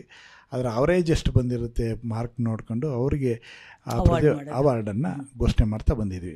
ಇದರ ನಡುವೆ ಇನ್ನೊಂದು ಪ್ರಶ್ನೆ ಬಂತು, ಏನೋ ನಾವು ಅರ್ಜಿ ಹಾಕಿ ಅವಾರ್ಡ್ ತಗೋಬೇಕಾ, ಈ ಥರದೊಂದು ಪ್ರಶ್ನೆ ಬಂತು. ಆವಾಗ ನಾವು ಅದನ್ನು ಯೋಚನೆ ಮಾಡೋದು, ಸಂಘನೆ ಗುರುಸಿ ಕೆಲಸ ಮಾಡುವಂಥ ಸೀನಿಯರ್ ಮೋಸ್ಟ್ ಜರ್ನಲಿಸ್ಟ್ ಇರುವಂಥವ್ರನ್ನು ಕೂಡ ಇದರ ವ್ಯಾಪ್ತಿಗೆ ತರಬೇಕು ಅಂತೇಳಿ ಏನೋ ಮುಜುಗರದಲ್ಲಿ ಕೆಲವರು ಹಾಕೋದಿಲ್ಲ, ಅಥವಾ ಯಾವುದೋ ತುಂಬ ಜನ ಹಾಕಲ್ಲ, ಜರ್ನಲಿಸ್ಟ್ಗಳು ಹಾಕಲ್ಲ. ಆದ್ದರಿಂದ ಅಂಥವ್ರಿಗೆ ನಾವು ಈ ಕ್ರೈಟೀರಿಯಾ ಅನ್ನೋದು ಒಂದು ಯೋಚನೆ ಮಾಡಿದ್ವಿ. ಆಗ ಸಂಘವೇ ಅವ್ರನ್ನ ಗುರುಸಿ ಕೊಡುವಂಥದ್ದಕ್ಕೆ ಯೋಚನೆ ಮಾಡಿ ಒಂದು KWJ ದತ್ತಿ ನಿಧಿ ಅವಾರ್ಡ್ ಅಂತೇಳಿ ಶುರು ಮಾಡಿದ್ವಿ. ಅದು ಪ್ರತಿ ವರ್ಷ ಮಾಡ್ತಾಯಿದ್ವಿ. ಅದನ್ನು ಯಾರೂ ಕೂಡ ಅರ್ಜಿ ಹಾಕೋದಿಲ್ಲ, ಅದು ಸಂಘವೇ ಅವರನ್ನು ಗುರುಸಿ ಅವ್ರನ್ನ ಹಾನರ್ ಮಾಡುವಂಥ ಕೆಲಸವನ್ನು ಅದನ್ನು ಕೂಡ ಮಾಡ್ತಾಯಿದ್ದೀವಿ. ಹೀಗೆ ಎಲ್ಲ ಆ್ಯಂಗಲಲ್ಲೂ KWJ ಸಕ್ರಿಯವಾಗಿ ಕೆಲಸವನ್ನು ಮಾಡ್ತಾ ಬಂದಿದೆ. ಓಕೆ, ಇವಾಗ ಇಷ್ಟೊತ್ತು ಕೂಡ ನೀವು ಒಂದು ವೆರಿ ಫಸ್ಟು ಕೋವಿಡ್ ಟೈಮ್ದು ಹೇಳಿದ್ರಿ, ವೆಲ್ಫೇರ್ ಆ್ಯಕ್ಟಿವಿಟೀಸ್ ಹೇಳಿದ್ರಿ, ಆಮೇಲೆ ಪರ್ಮನೆಂಟಾಗಿ ಆ ಥರ ಡ್ಯಾಮೇಜ್ ಆಗಿರೋಂಥ ಲಾಸ್ ಆಗಿರೋ ಫ್ಯಾಮ್ಲೀಸ್ಗೆ ಹೇಗೆ ನಾವು 5 lakhs ಮತ್ತು ಫೈನಾನ್ಷಿಯಲ್ ಅಮೌಂಟ್ ಸಪೋರ್ಟ್ ಅಂತೆಲ್ಲ ಹೇಳಿದ್ರಿ. ಅದು ಖಂಡಿತ ಬೇಕೇ ಬೇಕಾಗುತ್ತೆ. ಅದರ ಜೊತೆಗೆ ಇವತ್ತಿನ ದಿನ ChatGPT ಬಂದಿದೆ, ಆರ್ಟಿಫಿಷಿಯಲ್ ಇಂಟೆಲಿಜೆನ್ಸ್ ಬಂದಿದೆ, ಮತ್ತು ನಮ್ಮ ಲೈಫ್ ಕೂಡ ತುಂಬ ಚೇಂಜ್ ಆಗಿದೆ. ಪ್ರೊಫೆಷ್ನಲಿ ಕೂಡ ಸೂಪರ್ ಸ್ಪೆಷಾಲಿಟಿ ಬಂದಿದೆ. ಈ ದೃಷ್ಟಿನಲ್ಲಿ ಒಂದು ಜರ್ನಲಿಸ್ಟು ಕೆರಿಯರು ಯಾವ ರೀತಿ ಎನ್ಹಾನ್ಸ್ ಮಾಡ್ಕೊಳಕ್ಕಾಗುತ್ತೆ, ಯಾವ ರೀತಿ ನಾವು ಅದನ್ನು ಅಪ್ಗ್ರೇಡ್ ಮಾಡ್ಕೊಳಕ್ಕಾಗುತ್ತೆ, ಈ ದೃಷ್ಟಿನಲ್ಲಿ ಏನೇನು ಕೆಲಸ ಮಾಡ್ಕೊಂಡಿಲ್ಲ? ಇಲ್ಲ, ಜರ್ನಲಿಸ್ಟ್ ಅಂದ ತಕ್ಷಣ ಭಾಳ ಜನರು ನಾವು ಪತ್ರಕರ್ತ ಯಾವುದೋ ಕಾಲದಲ್ಲಿ ನಾವು ಬರವಣಿಗೆಯನ್ನು ಕಲ್ತಿದ್ದೀವಿ, ಯಾರೂ ನಮ್ಮನ್ನು ಈ ಕಾರಣಕ್ಕಾಗಿ ಬನ್ನಿ ನೀವು ಪತ್ರಕರ್ತರಾಗಿ ಅಂತ ಯಾರೂ ನಮ್ಮ ಕೈ ಹಿಡಿದು ಕರೆದಿಲ್ಲ. ನಮ್ಮ ಗೀಳಿಗೆ ನಮಗೆ ಒಂದು ಹುಚ್ಚುತನ ಇರೋದಕ್ಕೆ ಅಥವಾ ನಮ್ಮದೊಂದು ಏನಾದರೂ ಒಂದು ಆಂಬಿಷನ್ ಇರೋ ಕಾರಣಕ್ಕಾಗಿ ಈ ವೃತ್ತಿಗೆ ಬಂದಿದ್ವಿ. ಆದರೆ ಪತ್ರಕರ್ತ ಆದಮೇಲೆ, ಈ ವೃತ್ತಿಗೆ ಬಂದ ಮೇಲೆ ನಾವು ನಿರಂತರ ಅಪ್ಡೇಟ್ ಆಗ್ತಾನೆ ಇರಬೇಕು. ಹೌದು. ಈಗ ಮುಂಚೆ ನಾವು ಬರೆದು ಬಿಟ್ಟು ಕಳಿಸ್ತಾ ಇದ್ವಿ, ವರದಿಯನ್ನು ಬರೆದು ಪೋಸ್ಟ್ಗೆ ಹಾಕ್ಬಿಡ್ತಿದ್ವು. ಅದು ಮಾರನೇ ದಿನ ಪತ್ರಿಕಾಲಯಗಳಿಗೆ ತಲುಪಿ ಅಲ್ಲಿಂದ ನೆಕ್ಸ್ಟ್ ಡೇ ಇದು ಬರ್ತಾ. ಅಂದರೆ ಒಂದು ವರದಿ ನಿಮಗೆ 2-3 ದಿನಗಳ ನಂತರ ಪ್ರಕಟ ಆಗಿ ಬಂದರೂ ತಾಜಾ ಸುದ್ದಿ ಅಂತೇಳಿ ಓದುವಂಥ ಪರಿಸ್ಥಿತಿ ಕುತೂಹಲ ಇತ್ತು, ಅದು ಹಾಗೆ ಉಳ್ಕೊಂಡ್ಬಂದಿತ್ತು. ಆದರೆ ಅದಾದ ನಂತರ ಕಂಪ್ಯೂಟರ್ಗಳು ಎಂಟ್ರಿ ಆಯಿತು. ಕಂಪ್ಯೂಟರ್ಗಳು ಬಂದ ಸಂದರ್ಭದಲ್ಲಿ ನಾವು ಅದಕ್ಕೆಲ್ಲ ವಿರೋಧ ಮಾಡೋದಂಥವ್ರು ನಾವೇ, ಯಾಕೆ ಇದು ಕಂಪ್ಯೂಟರ್ಗಳು ಬಂದು ಎಲ್ಲರ ಕೆಲಸಗಳನ್ನು ಕಿತ್ಕೊಳ್ತಾ ಇದೆ ಅಂತೇಳಿ ಎಲ್ಲ ವಿರೋಧ ಮಾಡಿದ್ವಿ. ಆದರೆ ಕೊನೆಗೆ ನಾವೇ ಅದಕ್ಕೆ ಅಡ್ಜಸ್ಟ್ ಆಗಬೇಕಾಗಿ ಬಂತು. ಮುಂಚೆ ಅಂದರೆ ನೀವು ಬರವಣಿಗೆ ಮಾಡಿದ್ದನ್ನು ಇದು ಮಾಡಿ, ಅದು ಕಂಪೋಸ್ ಮಾಡಿ, ಅದಾದಮೇಲೆ ಎಡಿಟ್ ಮಾಡಿ, ಅದನ್ನು ಈ ಥರ ಒಂದು ಅಂದರೆ ಪ್ರೂಫ್ ರೀಡರ್ ಅಂತ ಒಂದು ಹುದ್ದೆ ಇತ್ತು, ಈ ಥರ ಎಲ್ಲ ಇತ್ತಲ್ಲ, ಅದಿಲ್ಲ ಈಗ ನಾನು ಕಂಪ್ಯೂಟರ್ ಮುಂದೆ ಕುಳಿತು ನಾನು ವರದಿ ಟೈಪ್ ಮಾಡಿದರೆ ನಾನೇ ಅದನ್ನು ಒಂದ್ಸಲಿ ಕಾಪಿ ನೋಡಿ ಎಡಿಟ್ ಮಾಡಿ ಫೈನಲ್ ಕಾಪಿ ಅಂತ ಕೊಟ್ಬಿಡ್ತೀವಿ. ಅದ್ರ ಆಚೆಗೆ ಸಬ್ ಎಡಿಟಿಂಗಲ್ಲಿ ಜಾಗ ನೋಡ್ಕೊಂಡು ಎಷ್ಟು ಬೇಕು ಏನು ಎತ್ತ ಅಂತ ನೋಡ್ತಾರೆ, ಅದು ಬೇರೆ. ಆದರೆ ಈಗ ಒಬ್ಬ ಪರಿಪೂರ್ಣ ವರದಿಗಾರ ಬೇಕು. ಯಾವುದೇ ಮೀಡಿಯಾ ಹೌಸ್ಗೆ ಅವನೇ ವರದಿಯನ್ನು ಬರೆದಿದ್ದನ್ನು ಅವನು ಓದಿ ಅದನ್ನು ಮೂವ್ ಮಾಡುವಂಥ, ಅದರ ಕರೆಕ್ಟ್ ಇದೆಯಾ ಇಲ್ವಾ ಅಂತ ಅವನೇ ಕ್ರಾಸ್ ಚೆಕ್ ಮಾಡುವಂಥದ್ದು ಭಾಳ ಮುಖ್ಯ. ಆ ಎತ್ತರಕ್ಕೆ ನಮ್ಮ ಪರಿಪೂರ್ಣತೆಯನ್ನು ಅಥವಾ ನಮ್ಮ ವಿಷಯ ತಜ್ಞತೆಯನ್ನು ಬೆಳೆಸ್ಕೋಬೇಕಾದಂಥ ಅಗತ್ಯತೆ ಜರ್ನಲಿಸ್ಟ್ಗಳಿಗೆ. ಆಮೇಲೆ ನಂತರ ನಾವು ಕಂಪ್ಯೂಟರ್ನಲ್ಲಿ ಆ್ಯಕ್ಚುಲಿ ಮುಂಚೆ ಕೇಳಿದ್ದು ಟೈಪಿಂಗ್ ಮಾಡಿ ನಾವು ಕಳಿಸುವಂಥದ್ದು ಇತ್ತು, ಟೆಲಿಗ್ರಾಮ್ ಇತ್ತು, ಅದೆಲ್ಲವೂ ಕಾಲಘಟ್ಟ ದಾಟ್ಬಿಟ್ಟಿದ್ವಿ. ಅದಾದಮೇಲೆ ಫ್ಯಾಕ್ಸ್ ಮಾಡ್ತಾಯಿದ್ವಿ. ಫ್ಯಾಕ್ಸ್ ಮಾಡುವ ಸಂದರ್ಭದಲ್ಲಿ ಈ ಸುದ್ದಿ ಇವತ್ತೇ ಹೋಗಿ ನಾಳೆಗೆ ಪ್ರಕಟ ಆಗಿ ಬಂದ್ಬಿಡ್ತಾ ಇತ್ತು. ಅದು ನಮ್ಗೆ ದೊಡ್ಡ ಆವಿಷ್ಕಾರ ಅಂತೇಳಿ ಅನ್ನಿಸ್ತಾ ಇತ್ತು. ಅದಾದ ಮೇಲೆ ಕಂಪ್ಯೂಟ್ರ್ ಬಂತು. ಕಂಪ್ಯೂಟ್ರ್ ಬಂದಾಗ ಕಂಪ್ಯೂಟರ್ನಲ್ಲಿ ಯಾವುದೋ ಫೋಟೋ ಸ್ಕ್ಯಾನ್ ಮಾಡಿ ಸದ್ಯವೇ ಕಳಿಸ್ತಿದ್ರೆ ಅದು ಒಂದು ಭಾಳ ದೊಡ್ಡ ಆವಿಷ್ಕಾರ ಅಂತೇಳಿ ಕಾಣ್ತಾಯಿತ್ತು. ಈಗ ಅದು ಎಲ್ಲವನ್ನೂ ದಾಟಿ ನೀವು ಕುಳಿತಲ್ಲಿಯೇ ಸುದ್ದಿ ಮಾಡುವಂಥ ಹಂತಕ್ಕೆ ಬಂದಿದ್ವಿ. ನಾವು ಯಾವುದೋ ಪ್ರೋಗ್ರಾಮ್ ಹೋದರೆ ಅಥವಾ ಯಾವುದೋ ವಿಧಾನಸಭೆ ಅಧಿವೇಶನ ನಡೀತಾ ಇದ್ದರೆ ಅಲ್ಲೇ ಏನು ನಡೀತಾ ಇದೆ ಅನ್ನೋ ಅಲ್ಲೇ ಟೈಪ್ ಮಾಡಿ ಪಟ್ ಅಂತೇಳಿ ನಮ್ಮ ಫೋನ್ ಮೂಲಕನೂ ಕಳಿಸ್ಬೋದು, ಅಥವಾ ವಾಯ್ಸ್ ಮೆಸೇಜಲ್ಲಿ ಕಳಿಸ್ಬೋದು, ಅಥವಾ ಟೈಪ್ ಮಾಡಿ ಕಳಿಸ್ಬೋದು. ಹಿಂಗೆ ಅಷ್ಟು ಫಾಸ್ಟಾಗಿ ಈಗಿನ ಸುದ್ದಿ ಈಗಲೇ ಅದು ಎಲ್ಲ ನೆಟ್ವರ್ಕಲ್ಲಿ ಹೊರಟೋಗ್ಬಿಡುತ್ತೆ. ಆ ಎತ್ತರಕ್ಕೆ ಇವತ್ತು ಟೆಕ್ನಾಲಜಿ ಇದೆ. ಆ ಟೆಕ್ನಾಲಜಿ ಏನು ಇವತ್ತು ಆವಿಷ್ಕಾರಗಳಿದೆ, ಟೆಕ್ನಾಲಜಿ ಲೆವೆಲ್ಗೆ ನಾವು ಅಪ್ಡೇಟ್ ಆಗಬೇಕು. ಟೆಕ್ನಾಲಜಿ ನಾಲೆಡ್ಜು ಒಂದು ಸ್ಕಿಲ್ ಆಗುತ್ತೆ, ಮತ್ತೆ ಕಂಟೆಂಟ್ ಕೂಡ ತುಂಬಾನೇ ಚಾಲೆಂಜ್ ಆಗಿದೆ. ಹಂಗಾಗಿ ನೀವು ಸುದ್ದಿ ಆ ಫಾಸ್ಟಿಗೆ ಮಾಡಿ ಕಳಿಸುವಂಥದ್ದು ಕೂಡ ಇವತ್ತಿನ ಸಂದರ್ಭಕ್ಕೆ, ಇವತ್ತಿನ ಜರ್ನಲಿಸ್ಟ್ಗಳಿಗೆ ಆ ಅಪ್ಡೇಟ್ ಇರಬೇಕು. ಅದಕ್ಕೆ ಮೊಬೈಲ್ನಲ್ಲೇ ಟೈಪ್ ಮಾಡಿ ಕಳಿಸುವಂಥದ್ದು ಇದೆ. ಎಸ್, ಅದಕ್ಕೆ ಸಂಬಂಧಪಟ್ಟಾಗೆ ಟ್ರೈನಿಂಗ್ ಅಂಡ್ ಎನ್ಹಾನ್ಸ್ಮೆಂಟ್ ಪ್ರೋಗ್ರಾಮ್ಸ್ ನಾವು ಮಾಡ್ತಾನೆ ಇರ್ತೀವಿ. ಪ್ರತಿ ಎಲ್ಲ ಕಡೆಲೂ ಈ ಥರದ್ದು ಎಲ್ಲದೂ ಪ್ರಯತ್ನಗಳು ಮಾಡ್ತಾ ಇರ್ತೀವಿ. ಮಾಧ್ಯಮ ಅಕಾಡೆಮಿ ಸಹಯೋಗದಲ್ಲಿ ಮಾಡ್ತೀವಿ, ಬೇರೆ ಬೇರೆ ಇನ್ಸ್ಟಿಟ್ಯೂಷನ್ಗಳ ಸಹಯೋಗದಲ್ಲಿ ಮಾಡ್ತೀವಿ, ಕಾರ್ಯಾಗಾರಗಳು ನಡೀತವೆ. ಪತ್ರಿಕಾ ದಿನಾಚರಣೆ ಅಂದರೆ ಅದೇ ಒಂದು ಕಾರ್ಯಾಗಾರ. ಅಲ್ಲಿ ಯಾಕೆ ನಾವು ಅದರ ನೆಪದಲ್ಲಿ ಎಲ್ಲರನ್ನು ಒಟ್ಟಿಗೆ ಸೇರಿಸೋದು, ಅದ್ರ ಮೂಲಕ ಒಂದು ಉಪನ್ಯಾಸ ಕೊಡೋ ಮೂಲಕ ಒಂದು ಶಾಣಿ ಹಿಡಿತಾರಲ್ಲ, ಹಂಗೆ ಆ ವೃತ್ತಿ ಬಗ್ಗೆ ಏನು ಅಪ್ಡೇಟ್ಸ್ ಇದೆ, ಇವತ್ತಿನ ಸಂದರ್ಭ ಏನು, ಹೇಗೆ, ಈ ಥರದ್ದೆಲ್ಲದೂ ಅವರಿಗೆ ಒಂದು ಓರಿಯೆಂಟೇಷನ್ ಕೋರ್ಸ್ ಥರ ಆ ಥರದ ಪ್ರಯತ್ನ ಮಾಡ್ತಾ ಬರ್ತಾ ಇದ್ದೀವಿ ಈಗ. ಓಕೆ, ಇವಾಗ ಈ ಜರ್ನಲಿಸಮಲ್ಲೂ ಕೂಡ ಈಗ KWJ ಇದ್ದ ಹಾಗೆ ಪ್ರೆಸ್ ಕ್ಲಬ್ ಇದೆ, ಇದು ರಿಪೋರ್ಟರ್ಸ್ ಗಿಲ್ಡ್ ಇದೆ. ಈಗ ಈ ಒಂದು ಡಿಫ್ರೆಂಟ್ ಆರ್ಗನೈಸೇಷನ್ಸ್ ಜೊತೆಗೆ ಯಾವ ರೀತಿ ಕೊಲಾಬ್ರೇಷನ್ ಇದೆ? ಯಾವಾಗಲೂ ನಾವು ಈ ಪತ್ರಿಕಾ ದಿನಾಚರಣೆ ಪ್ರತಿ ವರ್ಷ ನಾವು ಪ್ರೆಸ್ ಕ್ಲಬ್ ಜೊತೆನೇ ಮಾಡ್ತೀವಿ. ವಾರ್ತಾ ಇಲಾಖೆ difference between KWJ and press club? ಅಲ್ಲ, ಪ್ರೆಸ್ ಕ್ಲಬ್ಗೆ ಇತಿಮಿತಿ ಇದೆ. ಅಂದರೆ ಬೆಂಗಳೂರು ಬಿಟ್ಟು ಆಚೆ ಬರ್ಲಿಕ್ಕೆ ಆಗೋದಿಲ್ಲ. ಇದು ಎಲ್ಲ ಜಿಲ್ಲೆಗಳಲ್ಲಿ, ಎಲ್ಲ ತಾಲೂಕುಗಳಲ್ಲಿ, ಅದರ ಆಚೆಗೂ ಹೊರನಾಡಿನ ಕನ್ನಡಿಗರ ಘಟಕಗಳನ್ನು ಹೊಂದಿರುವಂಥ KWJ. ನೀವು ಮುಂಬೈ ಪ್ರಾಂತ್ಯಕ್ಕೆ ಹೋದರೆ ಅಲ್ಲೂ ನಮ್ಮ KWJ ಘಟಕ ಇದೆ ಬಾಂಬೆಯಲ್ಲಿ. ಅವರು ಆಕ್ಟಿವಿಟೀಸ್ ಮಾಡ್ತಾ ಇರ್ತಾರೆ. ಕೇರಳಕ್ಕೆ ಹೋದರೆ ಅಲ್ಲೂ ಕಾಸರಗೋಡು ಆ ಭಾಗದ ಎಲ್ಲ ಕನ್ನಡಿಗರು, ಅವರು ಪತ್ರಕರ್ತರು, ಅವ್ರದ್ದು ಆಕ್ಟಿವಿಟೀಸ್ ಮಾಡ್ತಾ ಇರ್ತಾರೆ. ಅವರು ಪತ್ರಿಕಾ ದಿನಾಚರಣೆಯನ್ನು ಮಾಡ್ತಾರೆ. ಹಿಂಗೆ ಇದು KWJ ವ್ಯಾಪ್ತಿ ಭಾಳ ದೊಡ್ಡದು. ನ್ಯಾಷನಲ್ ಲೆವೆಲಲ್ಲಿ ಕೂಡ ಆರ್ಗನೈಸೇಷನ್ ಇದೆ, ವೆಲ್ಫೇರ್ IFWJ ಇದೆ. ಅದ್ರ ಜೊತೆಗೆ ನಮ್ಮದು ಕರ್ನಾಟಕ ಕೂಡ ಅಫಿಲಿಯೇಟ್ ಆಗಿದೆ. ಹೌದೌದು. ಜಯಶೀಲ್ ರಾವ್ ಅವರು ಅದಕ್ಕೆ ಮುಂಚೂಣಿಯಲ್ಲಿ ನಿಂತು KWJ ಕಾರಣಕ್ಕಾಗಿಯೇ FWJ ಬಂದಿದ್ದು.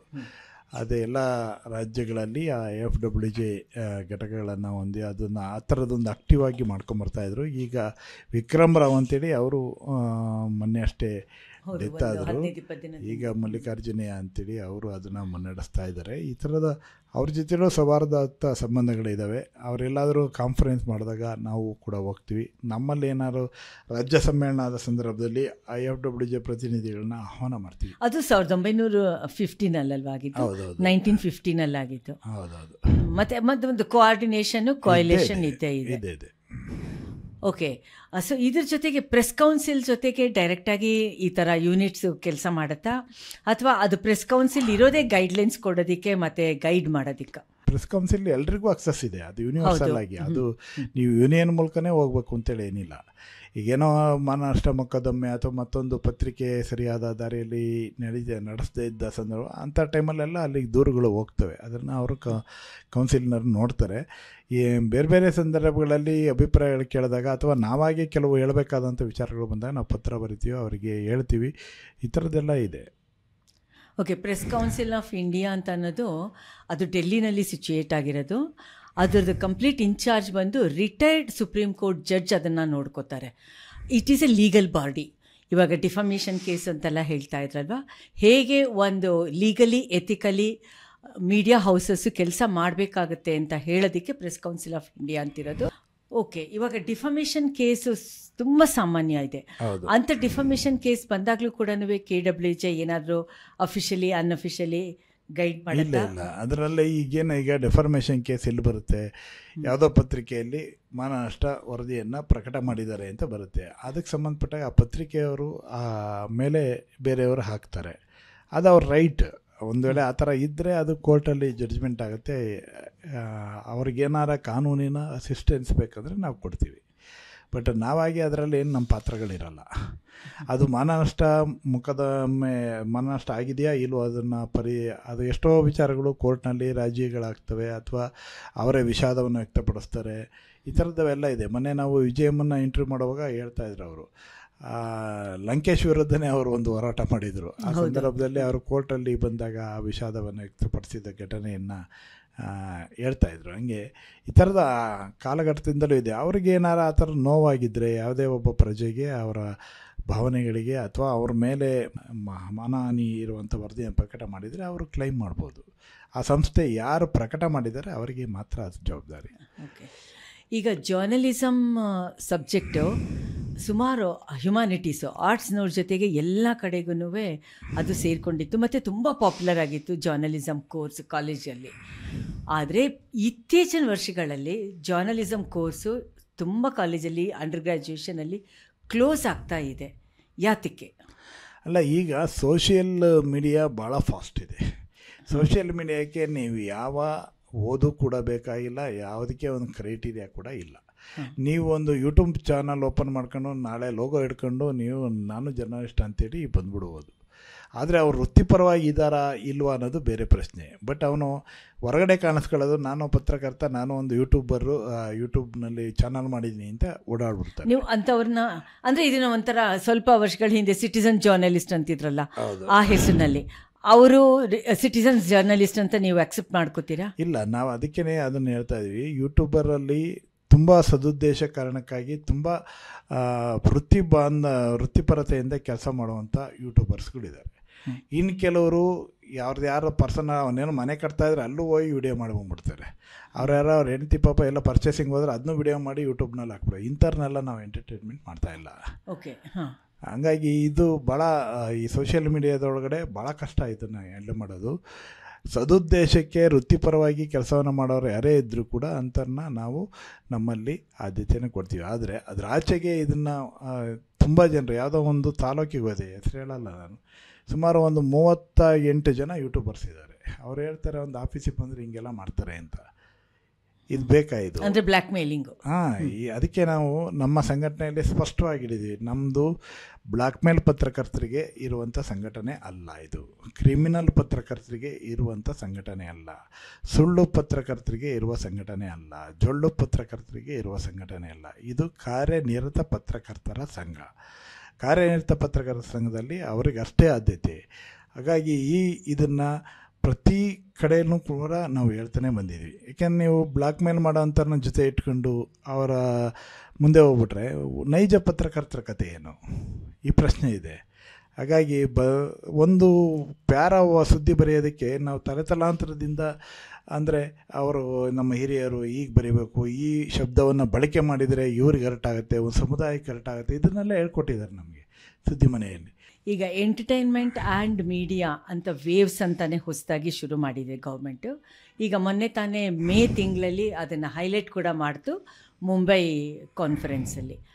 ಆ ದೃಷ್ಟಿಯಿಂದ ತಗೋತು ಅಂತ ಹೇಳಿದ್ರೆ ಮೀಡಿಯಾ ನ್ಯೂಸು ಅದು ಇದು ಎಂಪ್ಲಾಯ್ಮೆಂಟ್ ಜನ್ರೇಟಿಂಗ್ ಸೆಕ್ಟಾರ್ ಆಗಿದೆ. ಹೊಸ ಆಲೋಚನೆ ಯಾವ ರೀತಿ ನೀವುಗಳು ಮಾಡೋಕ್ಕೆ ಸಾಧ್ಯ ಆಗ್ತಾ ಇದೆ? ಯಾವುದರಲ್ಲಿ?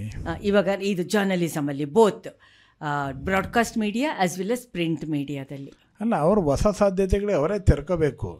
ನಾವು ಸಂಘ ಏನು ಮಾಡೋಕ್ಕಾಗ, ಸಂಘ ಸಪೋರ್ಟಿವ್ ಆಗಿರ್ಬೋದು, ಅವ್ರಿಗೆ ಬೆಂತಟ್ಬೋದು.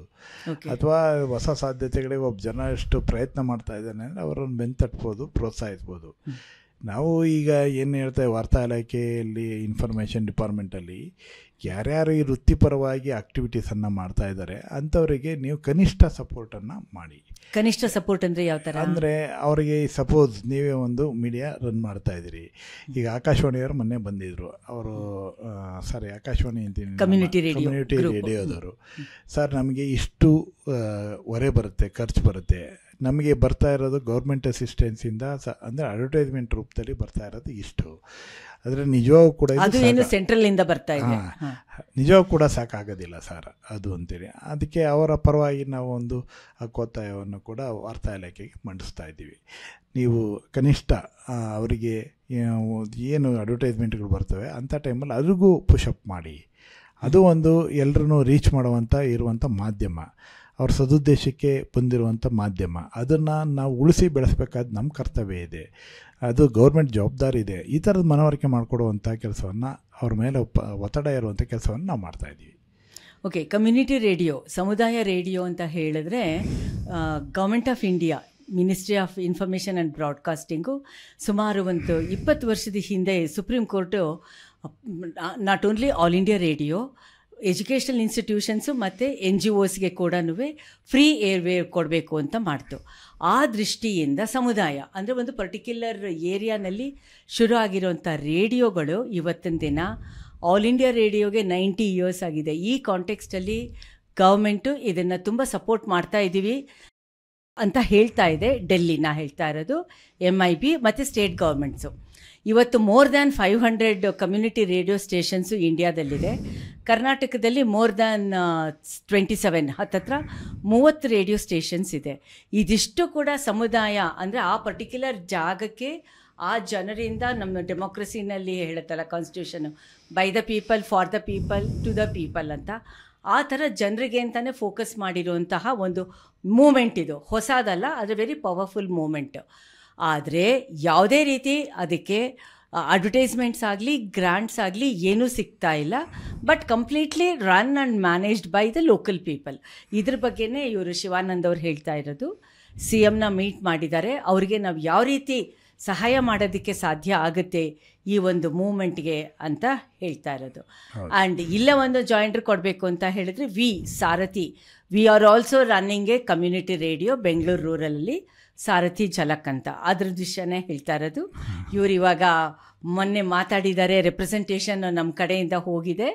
ಆ್ಯಂಡ್ ಶಿವಾನಂದ್ ಅವರು ಹ್ಯಾಸ್ ಟೇಕನ್ ದ ರೆಸ್ಪಾನ್ಸಿಬಿಲಿಟಿ ಹೇಗೆ ಇದನ್ನು ಮೆಟೀರಿಯಲೈಸ್ ಮಾಡಬೇಕು ಅಂತ. On behalf of the moment I thank you heartly. ಧನ್ಯವಾದಗಳು. ಹಾಂ, ಅದು ಖಂಡಿತ ಜವಾಬ್ದಾರಿ ಕೂಡ ಇದೆ ಅದು. ಹಾಂ, ಮತ್ತು ಇವಾಗ ಹಳ್ಳಿಗಳಲ್ಲಿರೋ ರೇಡಿಯೋನ ನೀವು ಹೇಗಿದ್ರೂ ಒಂದು ರೆಕಮೆಂಡೇಶನ್ ಕೊಡಬೇಕು ಅಂತ ಇದ್ದೀರಾ. RDPR ಜೊತೆಗೆ ನಾವು ಆಲ್ರೆಡಿ ಪರಿಚಯ ಆಗಿರೋದ್ರಿಂದ RDPR ಡಿಪಾರ್ಟ್ಮೆಂಟು ಕನ್ಸಿಡರ್ ಮಾಡ್ಬೋದು. ಸೋಷಿಯಲ್ ವೆಲ್ಫೇರ್ ಡಿಪಾರ್ಟ್ಮೆಂಟು ಕೂಡ ನಮಗೆ ಒಂದು ಆನ್ಗೋಯಿಂಗ್ ಅಂತ ಮಾಡ್ಬೋದು. ಪ್ರತಿಯೊಂದಕ್ಕೂ ನಾವು ಇನ್ಫಾರ್ಮೇಷನ್ ಡಿಪಾರ್ಟ್ಮೆಂಟ್ ಕೇಳೋಕ್ಕಾಗಲ್ಲ. ಹೌದು, ಎಲ್ಲ ಇಲಾಖೆಗಳಿಗೆ ಸರ್ಕಾರದ ಒಂದು ಅಧಿಕೃತ ಸಂಸ್ಥೆ. ಹೌದು, ಎಲ್ಲ ಇಲಾಖೆಗಳಿಗೆ ಇನ್ಫಾರ್ಮ್ ಮಾಡ್ಬೋದು, ಅಥಾರಿಟೇಟಿವ್ ಆಗಿ ಹೇಳ್ಬೋದು. ಹಾಗಾಗಿ ನಮಗೆ ಇನ್ಫಾರ್ಮೇಷನ್ ಡಿಪಾರ್ಟ್ಮೆಂಟು ಸರ್ಕಾರ ಮತ್ತೆ ನಿಮ್ಮ ನಡುವೆ ಒಂದು ಸೇತುವೆಯಾಗಿ ಕೆಲಸ ಮಾಡಿ. ಹೌದು, ಅದು ಎಂಪ್ಯಾನಲ್ಡ್ ಸ್ಟೇಷನ್ಸ್ಗೆ ಅಂತ ಮಾಡ್ಬೋದು. ಹೌದು. ಸೊ ಇದೊಂದಾಯಿತು. ಮತ್ತು ಇವಾಗ ನೀವು ವೆಲ್ಫೇರ್ ಆ್ಯಕ್ಟಿವಿಟೀಸ್ ಅಂತ ಮಾತಾಡ್ತಾ ಇರಬೇಕಾದ್ರೆ ನೀವು ಹೇಳಿದ್ರಿ ಮೋರ್ ದ್ಯಾನ್, ಇವಾಗ ನಾವು ಅಂದ್ಕೊಂಡಿದ್ದಕ್ಕೆ ಜಾಸ್ತಿ ವಿಮೆನ್ ಮೆಂಬರ್ಸ್ ಇದ್ದಾರೆ ಅಂತ. ಈಗ ನಮ್ಮ ಪೋಷ್ ಹೇಳುತ್ತೆ prevention of sexual harassment work place ಅಂತ ಬಂದಾಗ ಎಷ್ಟರ ಮಟ್ಟಿಗೆ ಇದನ್ನು ನಮ್ಮ ಸೆಕ್ಟಾರಲ್ಲಿ, ಜರ್ನಲಿಸಮ್ ಮೀಡಿಯಾ ಸೆಕ್ಟಾರಲ್ಲಿ ಅದು ಇದೆ, ಯಾವ ರೀತಿ ಕೆಲಸ ಮಾಡ್ತಾ ಇದೆ? ಅಲ್ಲ, ಇದು ಭಾಳ ಸೂಕ್ಷ್ಮವಾದ ಸಂಗತಿ. ಆಯಾ ಮೀಡಿಯಾ ಹೌಸ್ಗಳಲ್ಲಿ ಏನಾದ್ರು ಈ ಥರದ ಸಮಸ್ಯೆಗಳಿದ್ರೆ ಅವರ ಗಮನಕ್ಕೆ ಬಂದ ಸಂದರ್ಭದಲ್ಲಿ ಅವರೇ ಅಟೆಂಡ್ ಮಾಡ್ತಾರೆ. ಅದನ್ನು ದಾಟಿ ಬಂದಾಗ ನಮ್ಮ ಹತ್ರ ಬಂದರೆ ಆ ವಿಚಾರಗಳನ್ನು ನಾವು ಪರ್ಸ್ಯೂ ಮಾಡ್ತೀವಿ. ಆದರೆ ಇವಾಗ ಇದೆಯಾ ಅದು ಪೋಸ್ಟ್ ಕಮಿಟಿ ಇದೆಯಾ ಬೇರೆ ಮೀಡಿಯಾ ಹೌಸಸ್ಸಲ್ಲಿ? ಇದೆ, ಅದೊಂದು ಸರ್ಕಾರದ ಇದೇ ಇರುತ್ತಲ್ಲ, ಗೈಡ್ಲೈನ್ಸ್ ಇದೆ. ಆ ಥರದ ಇದ್ರ ಪ್ರಕಾರನೇ ಇರಬೇಕಾಗತ್ತೆ. ಅವರಿಗೆ ನೀವು ಇಡೀ ರಾತ್ರಿ ಎಲ್ಲ ಮಿಡ್ ನೈಟ್ ಶಿಫ್ಟ್ ಹಾಕಿ ಮಾಡಲಿಕ್ಕಾಗಲ್ಲ. ಅವರಿಗೆಲ್ಲ ಯಾವ ಈ ಟೈಮಲ್ಲಿ ಕಳಿಸ್ಬೇಕು, ಮತ್ತು ಒಂದು ವೇಳೆ ಲೇಟ್ ಆದರೆ ಅವರಿಗೆ ಪಿಕಪ್ ಡ್ರಾಪು ಮನೆಗೆ ಕೊಡಬೇಕು, ಈ ಥರದ್ದೆಲ್ಲ ಇದೆ. ಅದು ಮುಂಚೆಯಿಂದನೂ ಇತ್ತಲ್ವಾ?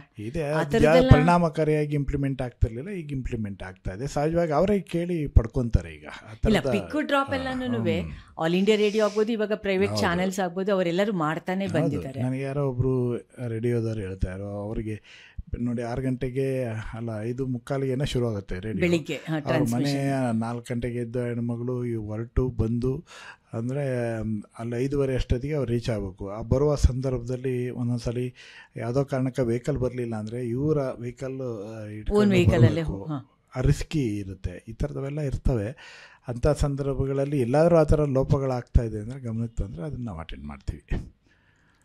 ಓಕೆ, ಇವಾಗ ಇನ್ನೊಂದು ಇದಕ್ಕೆ ಹೆಣ್ಮಕ್ಳದಕ್ಕೆ ಬರೋದಾಯಿತು ಅಂದರೆ ಮೀ ಟು ಮೂಮೆಂಟು ಆಫ್ಕೋರ್ಸ್ ನಮ್ಮಲ್ಲೇನಿದಾಗಿಲ್ಲ, ಅದು ಬರೀ ಸಿನಿಮಾದಲ್ಲಿ ಕರ್ನಾಟಕ ಕನ್ನಡ ಸಿನಿಮಾ ಇದರಲ್ಲಾಯಿತು. ಡೆಲ್ಲಿ ಬೇಸ್ಡಲ್ಲಿ ಅಲ್ಲಿ ವಿಮೆನ್ ಜರ್ನಲಿಸ್ಟ್ ಜೊತೆಗೆ ಮೀ ಟು ಶುರು ಆಯ್ತದು. ಈ ಮೊಲೆಸ್ಟೇಷನ್ ಆಗ್ಬೋದು, ಹೆರಾಸ್ಮೆಂಟ್ ಆಗ್ಬೋದು, ಇದಕ್ಕೆ ನೀವುಗಳು ಯಾವ ರೀತಿ ಏನಾದರೂ ಒಂದು ಯೋಚನೆ ಮಾಡಿದ್ದೀರಾ? ಇಲ್ಲ, ಆ ಥರದ್ದು ಸಂದರ್ಭಗಳೇ ಇನ್ನೂ ಬಂದಿಲ್ಲ. ಆ ಥರದ್ದು ಯಾರಾದರೂ ದೂರುಗಳು ಜಾಸ್ತಿ ಬಂದರೆ ಆವಾಗ ನಾವು ಯೋಚನೆ ಮಾಡ್ಬೋದು. ಈಗ ಇನ್ಫಾರ್ಮೇಷನ್ ಡಿಪಾರ್ಟ್ಮೆಂಟ್ ಇದ್ರ ಬಗ್ಗೆ ಸದಾ ಒಂದು ಜಾಗೃತ ಕಣ್ಣು ಇಟ್ಟಿರುತ್ತೆ. ಅಥವಾ ದೂರುಗಳು ಬಂದಾಗ ಬೇರೆ ಬೇರೆ ರೂಪದಲ್ಲಿ ಅದನ್ನು ಅಟೆಂಡ್ ಮಾಡಲಿಕ್ಕೆ ಅವಕಾಶಗಳಿದೆ. ಅದರ ದಾಟಿಯೂ ಕೂಡ ಯೂನಿಯನ್ ಹತ್ರ ಬರುತ್ತೆ ಅಂದರೆ ನಾವು ಅಟೆಂಡ್ ಮಾಡ್ತೀವಿ. ಓಕೆ, ನೀವು ಆವಾಗಲೇ ಹೇಳ್ತಾ ಇದ್ರಿ ಮಾಧ್ಯಮ ಅಕಾಡೆಮಿ ಜೊತೆಗೆ ಆ್ಯಂಡ್ ಆಲ್ಸೋ ಇನ್ಫಾರ್ಮೇಷನ್ ಡಿಪಾರ್ಟ್ಮೆಂಟ್ ಜೊತೆಗೆ ಸಾಕಷ್ಟು ನಾವು ವರ್ಕ್ಶಾಪ್ಸ್ ಎಲ್ಲ ಮಾಡ್ತೀವಿ ಅಂತ. ಯಾವ ರೀತಿ ಈಗ ಸುಸ್ಥಿರ ಅಭಿವೃದ್ಧಿ ಗುರಿಗಳನ್ನು ಇಟ್ಕೊಂಡು ನೀವು ವರ್ಕ್ಶಾಪ್ ಮಾಡ್ತಾ ಇದ್ದೀರಾ? ಅಲ್ಲ, ಈಗ ನಿರಂತರವಾಗಿ ಎಲ್ಲ ಕಡೆಯಲ್ಲೂ ನಮ್ಮ KWJ ಸಹಯೋಗದಲ್ಲೇ ಅನೇಕ ಕಾರ್ಯಕ್ರಮಗಳನ್ನು ನಿರಂತರವಾಗಿ, ಇವತ್ತು ಅಂತ ಹೇಳಲ್ಲ, ಹಿಂದಿನಿಂದಲೂ ಕೂಡ ಮಾಡ್ಕೊಬೋದು. ಯಾವ್ದಾದ್ರು ಜಿಲ್ಲೆಯಲ್ಲಿ ಕಾರ್ಯಾಗಾರ ಮಾಡಬೇಕು ಅಂದರೆ ಅಲ್ಲಿ KWJ ಸಹಕಾರವನ್ನು ಇರುತ್ತೆ, ಅಥವಾ ಸಹಯೋಗ ಇರುತ್ತೆ, ಅಥವಾ ಅವರೇ ಹೋಸ್ಟ್ ಮಾಡಿರ್ತಾರೆ. ಈ ಥರ ಈಗ ನಾವು ಯೂನಿವರ್ಸಿಟಿ ಲೆವೆಲಲ್ಲಿ ಮಾಧ್ಯಮ ಅಕಾಡೆಮಿ ವತಿಯಿಂದ ನಾನು ASA ಮಾಧ್ಯಮ ಅಕಾಡೆಮಿಯ ಮೆಂಬರ್ ಆಗಿ ಹೇಳ್ತಾ ಇದ್ದೀನಿ. ಅಲ್ಲೂ ಕೂಡ ಈ ಆಯಿಷಾ ಖಾನಮ್ ಅವರ ಅಧ್ಯಕ್ಷರಿದ್ದಾರೆ. ಅವರ ನೇತೃತ್ವದಲ್ಲಿ ಅನೇಕ ಕಾರ್ಯಕ್ರಮಗಳನ್ನು ಕೂಡ ಹಮ್ಮಿಕೊಂಡಿದ್ದೀವಿ. ಅದರ ಜೊತೆಗೆ ಓರಿಯೆಂಟೇಷನ್ ಪ್ರೋಗ್ರಾಮ್ಗಳನ್ನು ಕೂಡ ಯೂನಿವರ್ಸಿಟಿ ಲೆವೆಲಲ್ಲಿ, ಅಂದರೆ ಅಲ್ಲಿ ಜರ್ನಲಿಸಮ್ ಡಿಪಾರ್ಟ್ಮೆಂಟ್ ಇರುತ್ತೆ, ಅವ್ರ ಜೊತೆ ಸಹಯೋಗದಲ್ಲಿ ಮಾಡ್ತಾಯಿದ್ದೀವಿ. ಮೈಸೂರಲ್ಲಿ ಆಯಿತು, ಈಗ ನಿರಂತರವಾಗಿ ಮಾಡ್ತಾನೇ ಇದ್ದೀವಿ ಅದನ್ನು. ಓಕೆ, ಇವಾಗ ನೀವು ಹೇಳ್ತಾ ಇದ್ರಿ KWG ಮೆಂಬರ್ಶಿಪ್ಪು ಆವತ್ತು ಇದ್ದಕ್ಕೆ ಇವಾಗ ಜಾಸ್ತಿ ಆಗ್ತಾ ಇದೆ ಅಂತ. At the same time news paper ಓದೋದು ಕಡಿಮೆ ಆಗ್ತಾ ಇದೆ ಅಂತನೂ ಇದೆ. ಈ ದೃಷ್ಟಿನಲ್ಲಿ ತಗೋತು ಅಂತಂದರೆ print journalism, yes, print journalism ಟಿವಿಗಳು ಬಂದ ಸಂದರ್ಭದಲ್ಲಿ ಮುಗದೇ ಹೋಯ್ತು, ಸತ್ತೇ ಹೋಯ್ತು ಅಂತ ಹೇಳಿದರು. ಆದರೆ ಟಿವಿಗಳು ಬಂದ ಸಂದರ್ಭ ಮತ್ತು ಅದರ ನಂತರ ಕಾಲಘಟ್ಟ ನೋಡಿದರೆ ಓದುಗರ ಸಂಖ್ಯೆ, ಪತ್ರಿಕೆಗಳ ಪ್ರಸಾರ ಸಂಖ್ಯೆ ಇನ್ನಷ್ಟು ಜಾಸ್ತಿ ಆಗಿದೆ ಹೊರತು ಕಡಿಮೆ ಏನಾಗಿಲ್ಲ.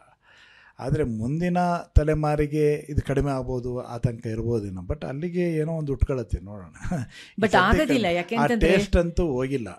ಲಿಟ್ರಸಿ ರೇಟ್ ಜಾಸ್ತಿ ಆಗಿದೆ.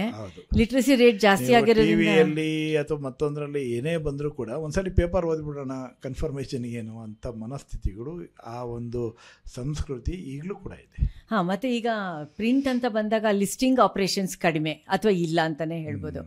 ಟೆಲಿವಿಷನಲ್ಲಿ ಕೂಡ ಮೆಂಬರ್ಸ್ ಇದ್ದಾರೆ ಅಂತ ಹೇಳಿದರೆ, ಹೌದೌದು, ಅಲ್ಲಿದು ರಿಲಯಬಿಲಿಟಿ ಆಗಬಹುದು, ಸ್ಟಿಂಗ್ ಆಪರೇಷನ್ಸ್ ಆಗಬಹುದು. ಅದು ಬಂದಾಗ ಯಾವ ರೀತಿ ಇದನ್ನು ಕನ್ಸಿಡರ್ ಮಾಡ್ತೀರಾ ನೀವು? KWG ಆಗ್ಬೋದು ಅಥವಾ ಏನೇ ಕನ್ಸಿಡರ್ ಮಾಡಬೇಕು, ಅವರ ಸಂಸ್ಥೆಗೆ ಮಾಡ್ತಾರೆ ವರದಿನ, ಅದನ್ನ ಒಪ್ಕೋತೀನಿ. ಆದರೆ ನೀವು ಇದನ್ನು ಸಪೋರ್ಟು, ಎಥಿಕ್ಸು, ಗೈಡ್ಲೈನ್ಸ್ ಅಂತೆಲ್ಲ ಹೇಳ್ತಾ ಇದ್ರಲ್ಲ, ಆ ದೃಷ್ಟಿಯಿಂದ ಏನಾದರೂ ಇದು ಪರ್ವ್ಯೂ ಬರುತ್ತಾ? ಅಲ್ಲ, ಅದು ಬರೋದೇ ಇಲ್ವಲ್ಲ ನಮಗೆ. ಈಗ ನಮಗೇನು ಅವ್ರಿಗೇನಾದ್ರು ತೊಂದರೆಗೆ ಒಳಗಾದರೆ, ಈಗ ಯಾರು ರಿಪೋರ್ಟಿಂಗ್ ಮಾಡೋಕ್ಕೆ ಹೋದಾಗ ಅವ್ನ ಮೇಲೆ ಅಲ್ಲೇ ಮಾಡಿಬಿಟ್ರು, ಆ ಟೈಮಲ್ಲಿ KWG ಎಂಟ್ರಿ ತೊಗೊಳುತ್ತೆ. ಈಗ ಜರ್ನಲಿಸಮ್ ಸ್ಟೂಡೆಂಟ್ಸ್ಗೆ ಫ್ಯೂಚರ್ ಇದೆ ಅಂತ ಹೇಳ್ತೀರಾ? ಖಂಡಿತವಾಗಿಯೂ ಇದೆ. ನೀವು ಜರ್ನಲಿಸ್ಟ್ ಆಗಿ ಬರೋವಂಥವ್ರು ಈಗ ಸುಮ್ಮನೆ ಒಂದು ಕಾರಕುಂತರ ಅಥವಾ ಗುಮಾಸ್ತ ಥರ ಕೆಲಸ ಮಾಡ್ಕೊಂಡು ಹೋಗ್ತೀನಿ ಅಂದರೆ ಅಲ್ಲ. ಇವತ್ತಿನ ಸಂದರ್ಭಕ್ಕೆ ಅಪ್ಡೇಟ್ ಆಗಬೇಕು, ಪ್ರತಿ ಕ್ಷಣ ಅಪ್ಡೇಟ್ ಆಗಬೇಕು, ಪ್ರತಿ ಕ್ಷಣ ಕೂಡ ಕಲಿಯುವಂಥದ್ದು ಇರುತ್ತೆ ಈ ಜರ್ನಲಿಸಮ್ ಫೀಲ್ಡಲ್ಲಿ. ಆಮೇಲೆ ಯಾವ ಕ್ಷಣದಲ್ಲಿ ಯಾವ ಘಟನೆಗಳು ಸಂಭವಿಸ್ತವೋ ಗೊತ್ತಾಗೋದಿಲ್ಲ. ಅಂಥ ಟೈಮಲ್ಲಿ ನಿಮ್ಮ ಮೈಂಡ್ ಅಪ್ಲೈ ಮಾಡಿ ಎಷ್ಟು ಕರಾರುವಕ್ಕಾಗಿ ಸುದ್ದಿಯನ್ನು ಎಷ್ಟು ಇನ್ಫಾರ್ಮೇಟಿವ್ ಆಗಿ ಕೊಡ್ತೀವಿ ಅನ್ನೋದು ನಿಮ್ಮ ತಾಕತ್ತು. ಹಂಗಾಗಿ ಈ ಸಂದರ್ಭದಲ್ಲಿ ನಾನು ಹೇಳಲಿಕ್ಕೆ ಬಯಸೋವಂಥದ್ದು, ಯಾರೇ ಜರ್ನಲಿಸ್ಟ್ಗಳು ನಮ್ಮ ಪತ್ರಕರ್ತ ಆಗಿ ರೂಪುಗೊಳ್ಬೇಕು ಅಂದರೆ ಅವನಿಗೆ ಕನಿಷ್ಠ ಎಲ್ಲ ಪ್ರಜ್ಞೆಗಳು ಇರಬೇಕು. ಎಲ್ಲ ಪ್ರಜ್ಞೆಗಳು ಯಾಕೆ ಅಂದರೆ ಅವನು ಪೊಲಿಟಿಕಲ್ ಆ್ಯಂಗಲಲ್ಲಿ ಸ್ಟೋರಿ ಮಾಡಬೇಕಾ, ಅದಕ್ಕೂ ಅವನು ರೆಡಿ ಇರಬೇಕು. ಅಥವಾ ಕ್ರೈಮ್ ಆ್ಯಂಗಲಲ್ಲಿ ಸ್ಟೋರಿ ಮಾಡಬೇಕಾ, ಅದಕ್ಕೊಂದು ಡೆಪ್ತ್ ಸ್ಟಡಿ ಬೇಕು. ಅಥವಾ ಬೇರೆ ಹ್ಯುಮ್ಯಾನಿಟಿ ಇದರಲ್ಲಿ ವರದಿ ಮಾಡಬೇಕಾ, ಅದಕ್ಕೊಂದು ಕ್ರೈಟೀರಿಯಾ ಅವನಿಗಿರಬೇಕು. ಅವನಿಗೊಂದು ಮಾನಸಿಕ ಸಿದ್ಧತೆ ಬೇಕಲ್ಲ, ಒಂದು ವರದಿಯನ್ನು ಬರೀಲಿಕ್ಕೆ ಒಂದು ಮಾನಸಿಕ ಸಿದ್ಧತೆ ಬೇಕು.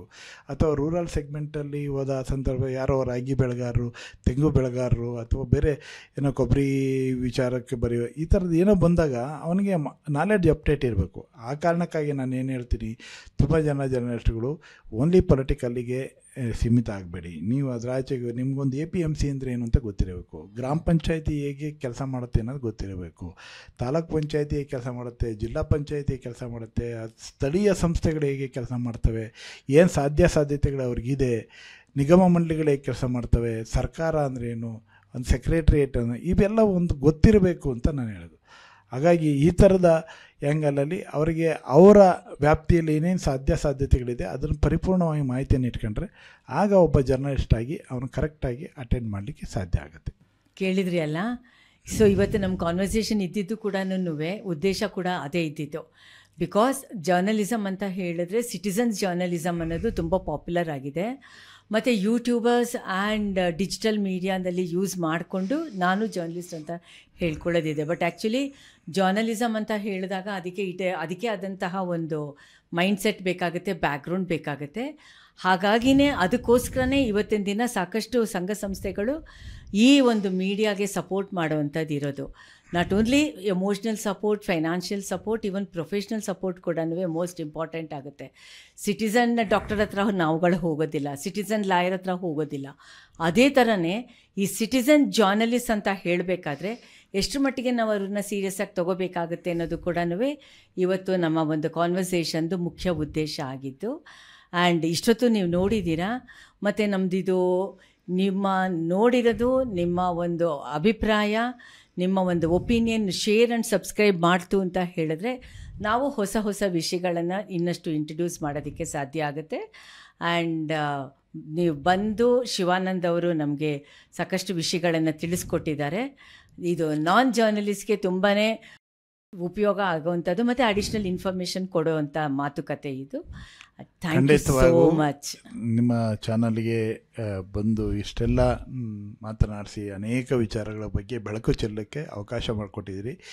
ನಿಮಗೆ ಧನ್ಯವಾದಗಳು. ಜೊತೆಗೆ ಇವತ್ತು ನಾನು ಆಗಲೇ ನಿಮಗೆ ಹೇಳಿದೆ, ಜರ್ನಲಿಸಮ್ ಅನ್ನೋದು ನಾನು ತುಂಬ ಜನರಿಗೆ ಹೇಳ್ತೀನಿ, ಇದು ಒಂದು ಅಲಂಕಾರಿಕ ಹುದ್ದೆ ಅಲ್ಲ. ನೀವು ಯಾವಾಗಲೂ ಕೂಡ ಶೋಕಿಗಾಗಿ ಜರ್ನಲಿಸಮಿಗೆ ಬರಬೇಡಿ. ಒಂದು ಬದ್ಧತೆಯನ್ನು ಇಟ್ಕೊಂಡು ಬನ್ನಿ. ಆ ಬದ್ಧತೆಯನ್ನು ಇಟ್ಕೊಂಡು ಬಂದರೆ ಇದೊಂದು ತಪಸ್ಸಿನ ರೀತಿಯಲ್ಲಿ ಕೆಲಸ ಮಾಡಬೇಕಾದಂಥ ಜಾಗ. ನಿಮ್ಮ ಎದೆ ಒಳಗಡೆ ಕನಿಷ್ಠ ಒಬ್ಬ ನ್ಯಾಯಾಧೀಶ ಇರಬೇಕಾದಂಥದ್ದನ್ನು ನೀವೇ ರೂಢಿಸ್ಕೋಬೇಕು. ಯಾವುದು ಸರಿ, ಯಾವುದು ತಪ್ಪು. ನಿಮಗೆ 106 ಸುದ್ದಿಗಳು ಬರ್ತವೆ ಇವು ಸುದ್ದಿ ವಾಟ್ಸಪ್ ಗ್ರೂಪ್ನಲ್ಲಿ, ಸೋಷಿಯಲ್ ಮೀಡಿಯಾದಲ್ಲಿ. ಬಟ್ ಆ ಸುದ್ದಿಗಳು ಸರಿ ತಪ್ಪು ಅಂತೇಳಿ ವಿವೇಚನೆ ಮಾಡಿ ಇನ್ನೊಬ್ಬರಿಗೆ ದಾಟಿಸುವಂಥ ನಿಮಗೆ ಅಷ್ಟು ಪರಿಜ್ಞಾನನಾದರೂ ಇರಬೇಕು, ಆ ಸಂಯಮನಾದರೂ ಇರಬೇಕು. ಇಲ್ಲದಿದ್ದರೆ ಬೇರೆಯವರಿಗೂ ನಮಗೂ ಏನು ವ್ಯತ್ಯಾಸ ಬರೋಲ್ಲ. ಇದೊಂದು ಕ್ರೀಮ್ ಲೇಯರ್. ಜರ್ನಲಿಸ್ಟ್ ಅನ್ನೋದೇ ಒಂದು ಕ್ರೀಮ್ ಲೇಯರ್.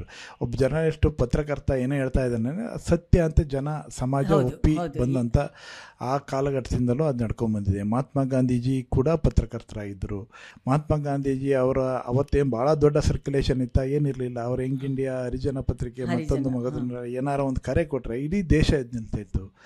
ಈಗ ಸರ್ಕ್ಯುಲೇಷನ್ಗಳ ಸಂಖ್ಯೆ, TRPಗಳ ಸಂಖ್ಯೆ ಬೇಕಾದಷ್ಟಿದೆ. ಒಂದು ಕರೆ ಕೊಟ್ಟರೆ ಎಷ್ಟು ಜನ ಬರ್ತಾರೆ ಅಂತ ಗೊತ್ತು. ಹಂಗಾಗಿ ನಮ್ಮ ಮೌಲ್ಯವನ್ನು ನಾವು ಕಳ್ಕೊಳ್ಕೋಬಾರ್ದು. ಈ ಪವಿತ್ರ ವೃತ್ತಿಯನ್ನು ಯಾವಾಗಲೂ ಕೂಡ ಸದಾ ಧ್ಯಾನಿಸ್ತಾ ನಮ್ಮಿಂದ ಏನು ಸಾಧ್ಯ ಇದೆಯಾ ಅಷ್ಟು ಒಳ್ಳೆತನವನ್ನು ನೀಡುವಂಥ ಕೆಲಸವನ್ನು ಮಾಡುತ್ತಾ ಹೋಗುವಂಥದ್ದು. ಸದಾ ನಮಗೆ ನೊಂದವರ, ದೀನದಲಿತರ ಅಥವಾ ಅಶಕ್ತರ ಧ್ವನಿಯಾಗಿ ಅವರ ಕಣ್ಣೀರನ್ನು ಒರೆಸುವಂಥ ನಿಟ್ಟಿನಲ್ಲಿ ನಾವು ಹೆಜ್ಜೆಯನ್ನು ಇಡುವಂಥದ್ದು ಇದೆಯಲ್ಲ, ಅದು ನಮ್ಮ ಆಶಯ ಆಗಬೇಕು. ಹಾಗಾಗಿ ಸತ್ಯಕ್ಕಾಗಿ ಜರ್ನಲಿಸಮ್ ಇರೋದು. ಆ ಕಾರಣಕ್ಕೋಸ್ಕರ ಆ ಪ್ರಜ್ಞೆಯನ್ನು ನಾವು ಇಟ್ಕೊಂಡೇ ಮುಂದೆ ಹೋಗಬೇಕು. ಈ ದೀಕ್ಷೆಯನ್ನು ತೊಟ್ಟಿದ್ದೀವಿ. ಹಾಗಾಗಿ ಈ ಪತ್ರಕರ್ತ ಅನ್ನೋದು ಎಲ್ಲಿವರೆಗೂ ದೀಕ್ಷೆ ತೊಟ್ಟಿರ್ತೀವಿ ಅಲ್ಲಿವರೆಗೂ ಕನಿಷ್ಠ ಸತ್ಯದ ಹಾದಿಯಲ್ಲಿ ನಡೆಯುವಂಥ ಪ್ರಯತ್ನವನ್ನು ನೀವು ಎಲ್ಲರೂ ಸೇರಿ ಮಾಡೋಣ. ಧನ್ಯವಾದ. Thank you so much. ನಾನು ಇನ್ನೇನು ಕನ್ಕ್ಲೂಡ್ ಮಾಡೋ ನೆಸೆಸಿಟಿನೇ ಇಲ್ಲ. ಶಿವಾನಂದ್ ಅವರೇ ಕನ್ಕ್ಲೂಡ್ ಮಾಡಿದ್ದಾರೆ. ಆ್ಯಂಡ್ ಇವತ್ತಿನ ದಿನ ನಮ್ಮ ಪಾಡ್ಕಾಸ್ಟಲ್ಲಿ ಬೇಸಿಕ್ಸ್ ಆಫ್ ಜರ್ನಲಿಸಮ್ ಬಗ್ಗೆ ನಾವು ಮಾತಾಡಿದ್ದೀವಿ. ಮೋಸ್ಟ್ ಇಂಪಾರ್ಟೆಂಟ್ಲಿ ಯಾವ ರೀತಿ ಇರುತ್ತೆ ಒಬ್ಬ ಪತ್ರಕರ್ತನ ಬದುಕು ಅನ್ನೋದನ್ನು ನಮ್ಗೆ ಇಂಟ್ರಡ್ಯೂಸ್ ಮಾಡಬೇಕು ಅಂತ ಉದ್ದೇಶ ಇದ್ದಿದ್ದು. ಕೋವಿಡ್ ಟೈಮ್ನಲ್ಲಿ ಫೈನಾನ್ಷಿಯಲ್ ಸಪೋರ್ಟ್, ಎಕನಾಮಿಕ್ ಸಪೋರ್ಟ್ ಆಗಬಹುದು ಮತ್ತು professional support. Okay, so thank you so much. Thank you. ಧನ್ಯವಾದಗಳು. ಇಷ್ಟೊತ್ತು ನಮ್ಮದು ಶೇರ್ ವಿತ್ ಶಮಂತಾ ಪಾಡ್ಕಾಸ್ಟ್ ಕೇಳಿದ್ರಿ ಅಲ್ವಾ? ನಮ್ಮದು ಸ್ವಲ್ಪ ಸೀರಿಯಸ್ ಸಬ್ಜೆಕ್ಟ್ ಇದೆ, ಸ್ವಲ್ಪ ಅನಾಲಿಟಿಕಲ್ ಇದೆ ಅಂತ ನಿಮ್ಗೆಲ್ಲರಿಗೂ ಗೊತ್ತಿದೆ. ಆದರೆ ಅಟ್ ದ ಸೇಮ್ ಟೈಮ್ ಸಾಕಷ್ಟು ಜನ it is so informative and we are liking it ಅಂತ ಕೂಡ ನಮಗೆ ರೆಸ್ಪಾನ್ಸ್ ಬರ್ತಾ ಇದೆ. ಅನಲೈಸ್ ಮಾಡ್ತಾ ಇದ್ದಾರೆ ಮತ್ತು ಈ ಪ್ರೋಗ್ರಾಮ ಅಂತ ಹೇಳ್ತಾ ಇದ್ದಾರೆ. ಅದರ ಬದಲು ಅದರ ಜೊತೆಗೆ ನೀವು ಲೈಕ್ ಮಾಡಿ, ಶೇರ್ ಮಾಡಿ, ಸಬ್ಸ್ಕ್ರೈಬ್ ಮಾಡ್ತು ಅಂತ ಹೇಳಿದರೆ ನಮ್ಮ ಒಂದು ನ್ಯೂ ಇನಿಷಿಯೇಟಿವ್ಗೆ ತುಂಬ ಹೆಲ್ಪ್ ಆಗುತ್ತೆ. And it is A crowd funding initiative. We really need your support. We really need your resources also. It is a holistic approach and ನಿಮ್ಮ ಫೀಡ್ಬ್ಯಾಕ್ಗೆ, ಸಪೋರ್ಟ್ಗೆ we expect. Thank you so much.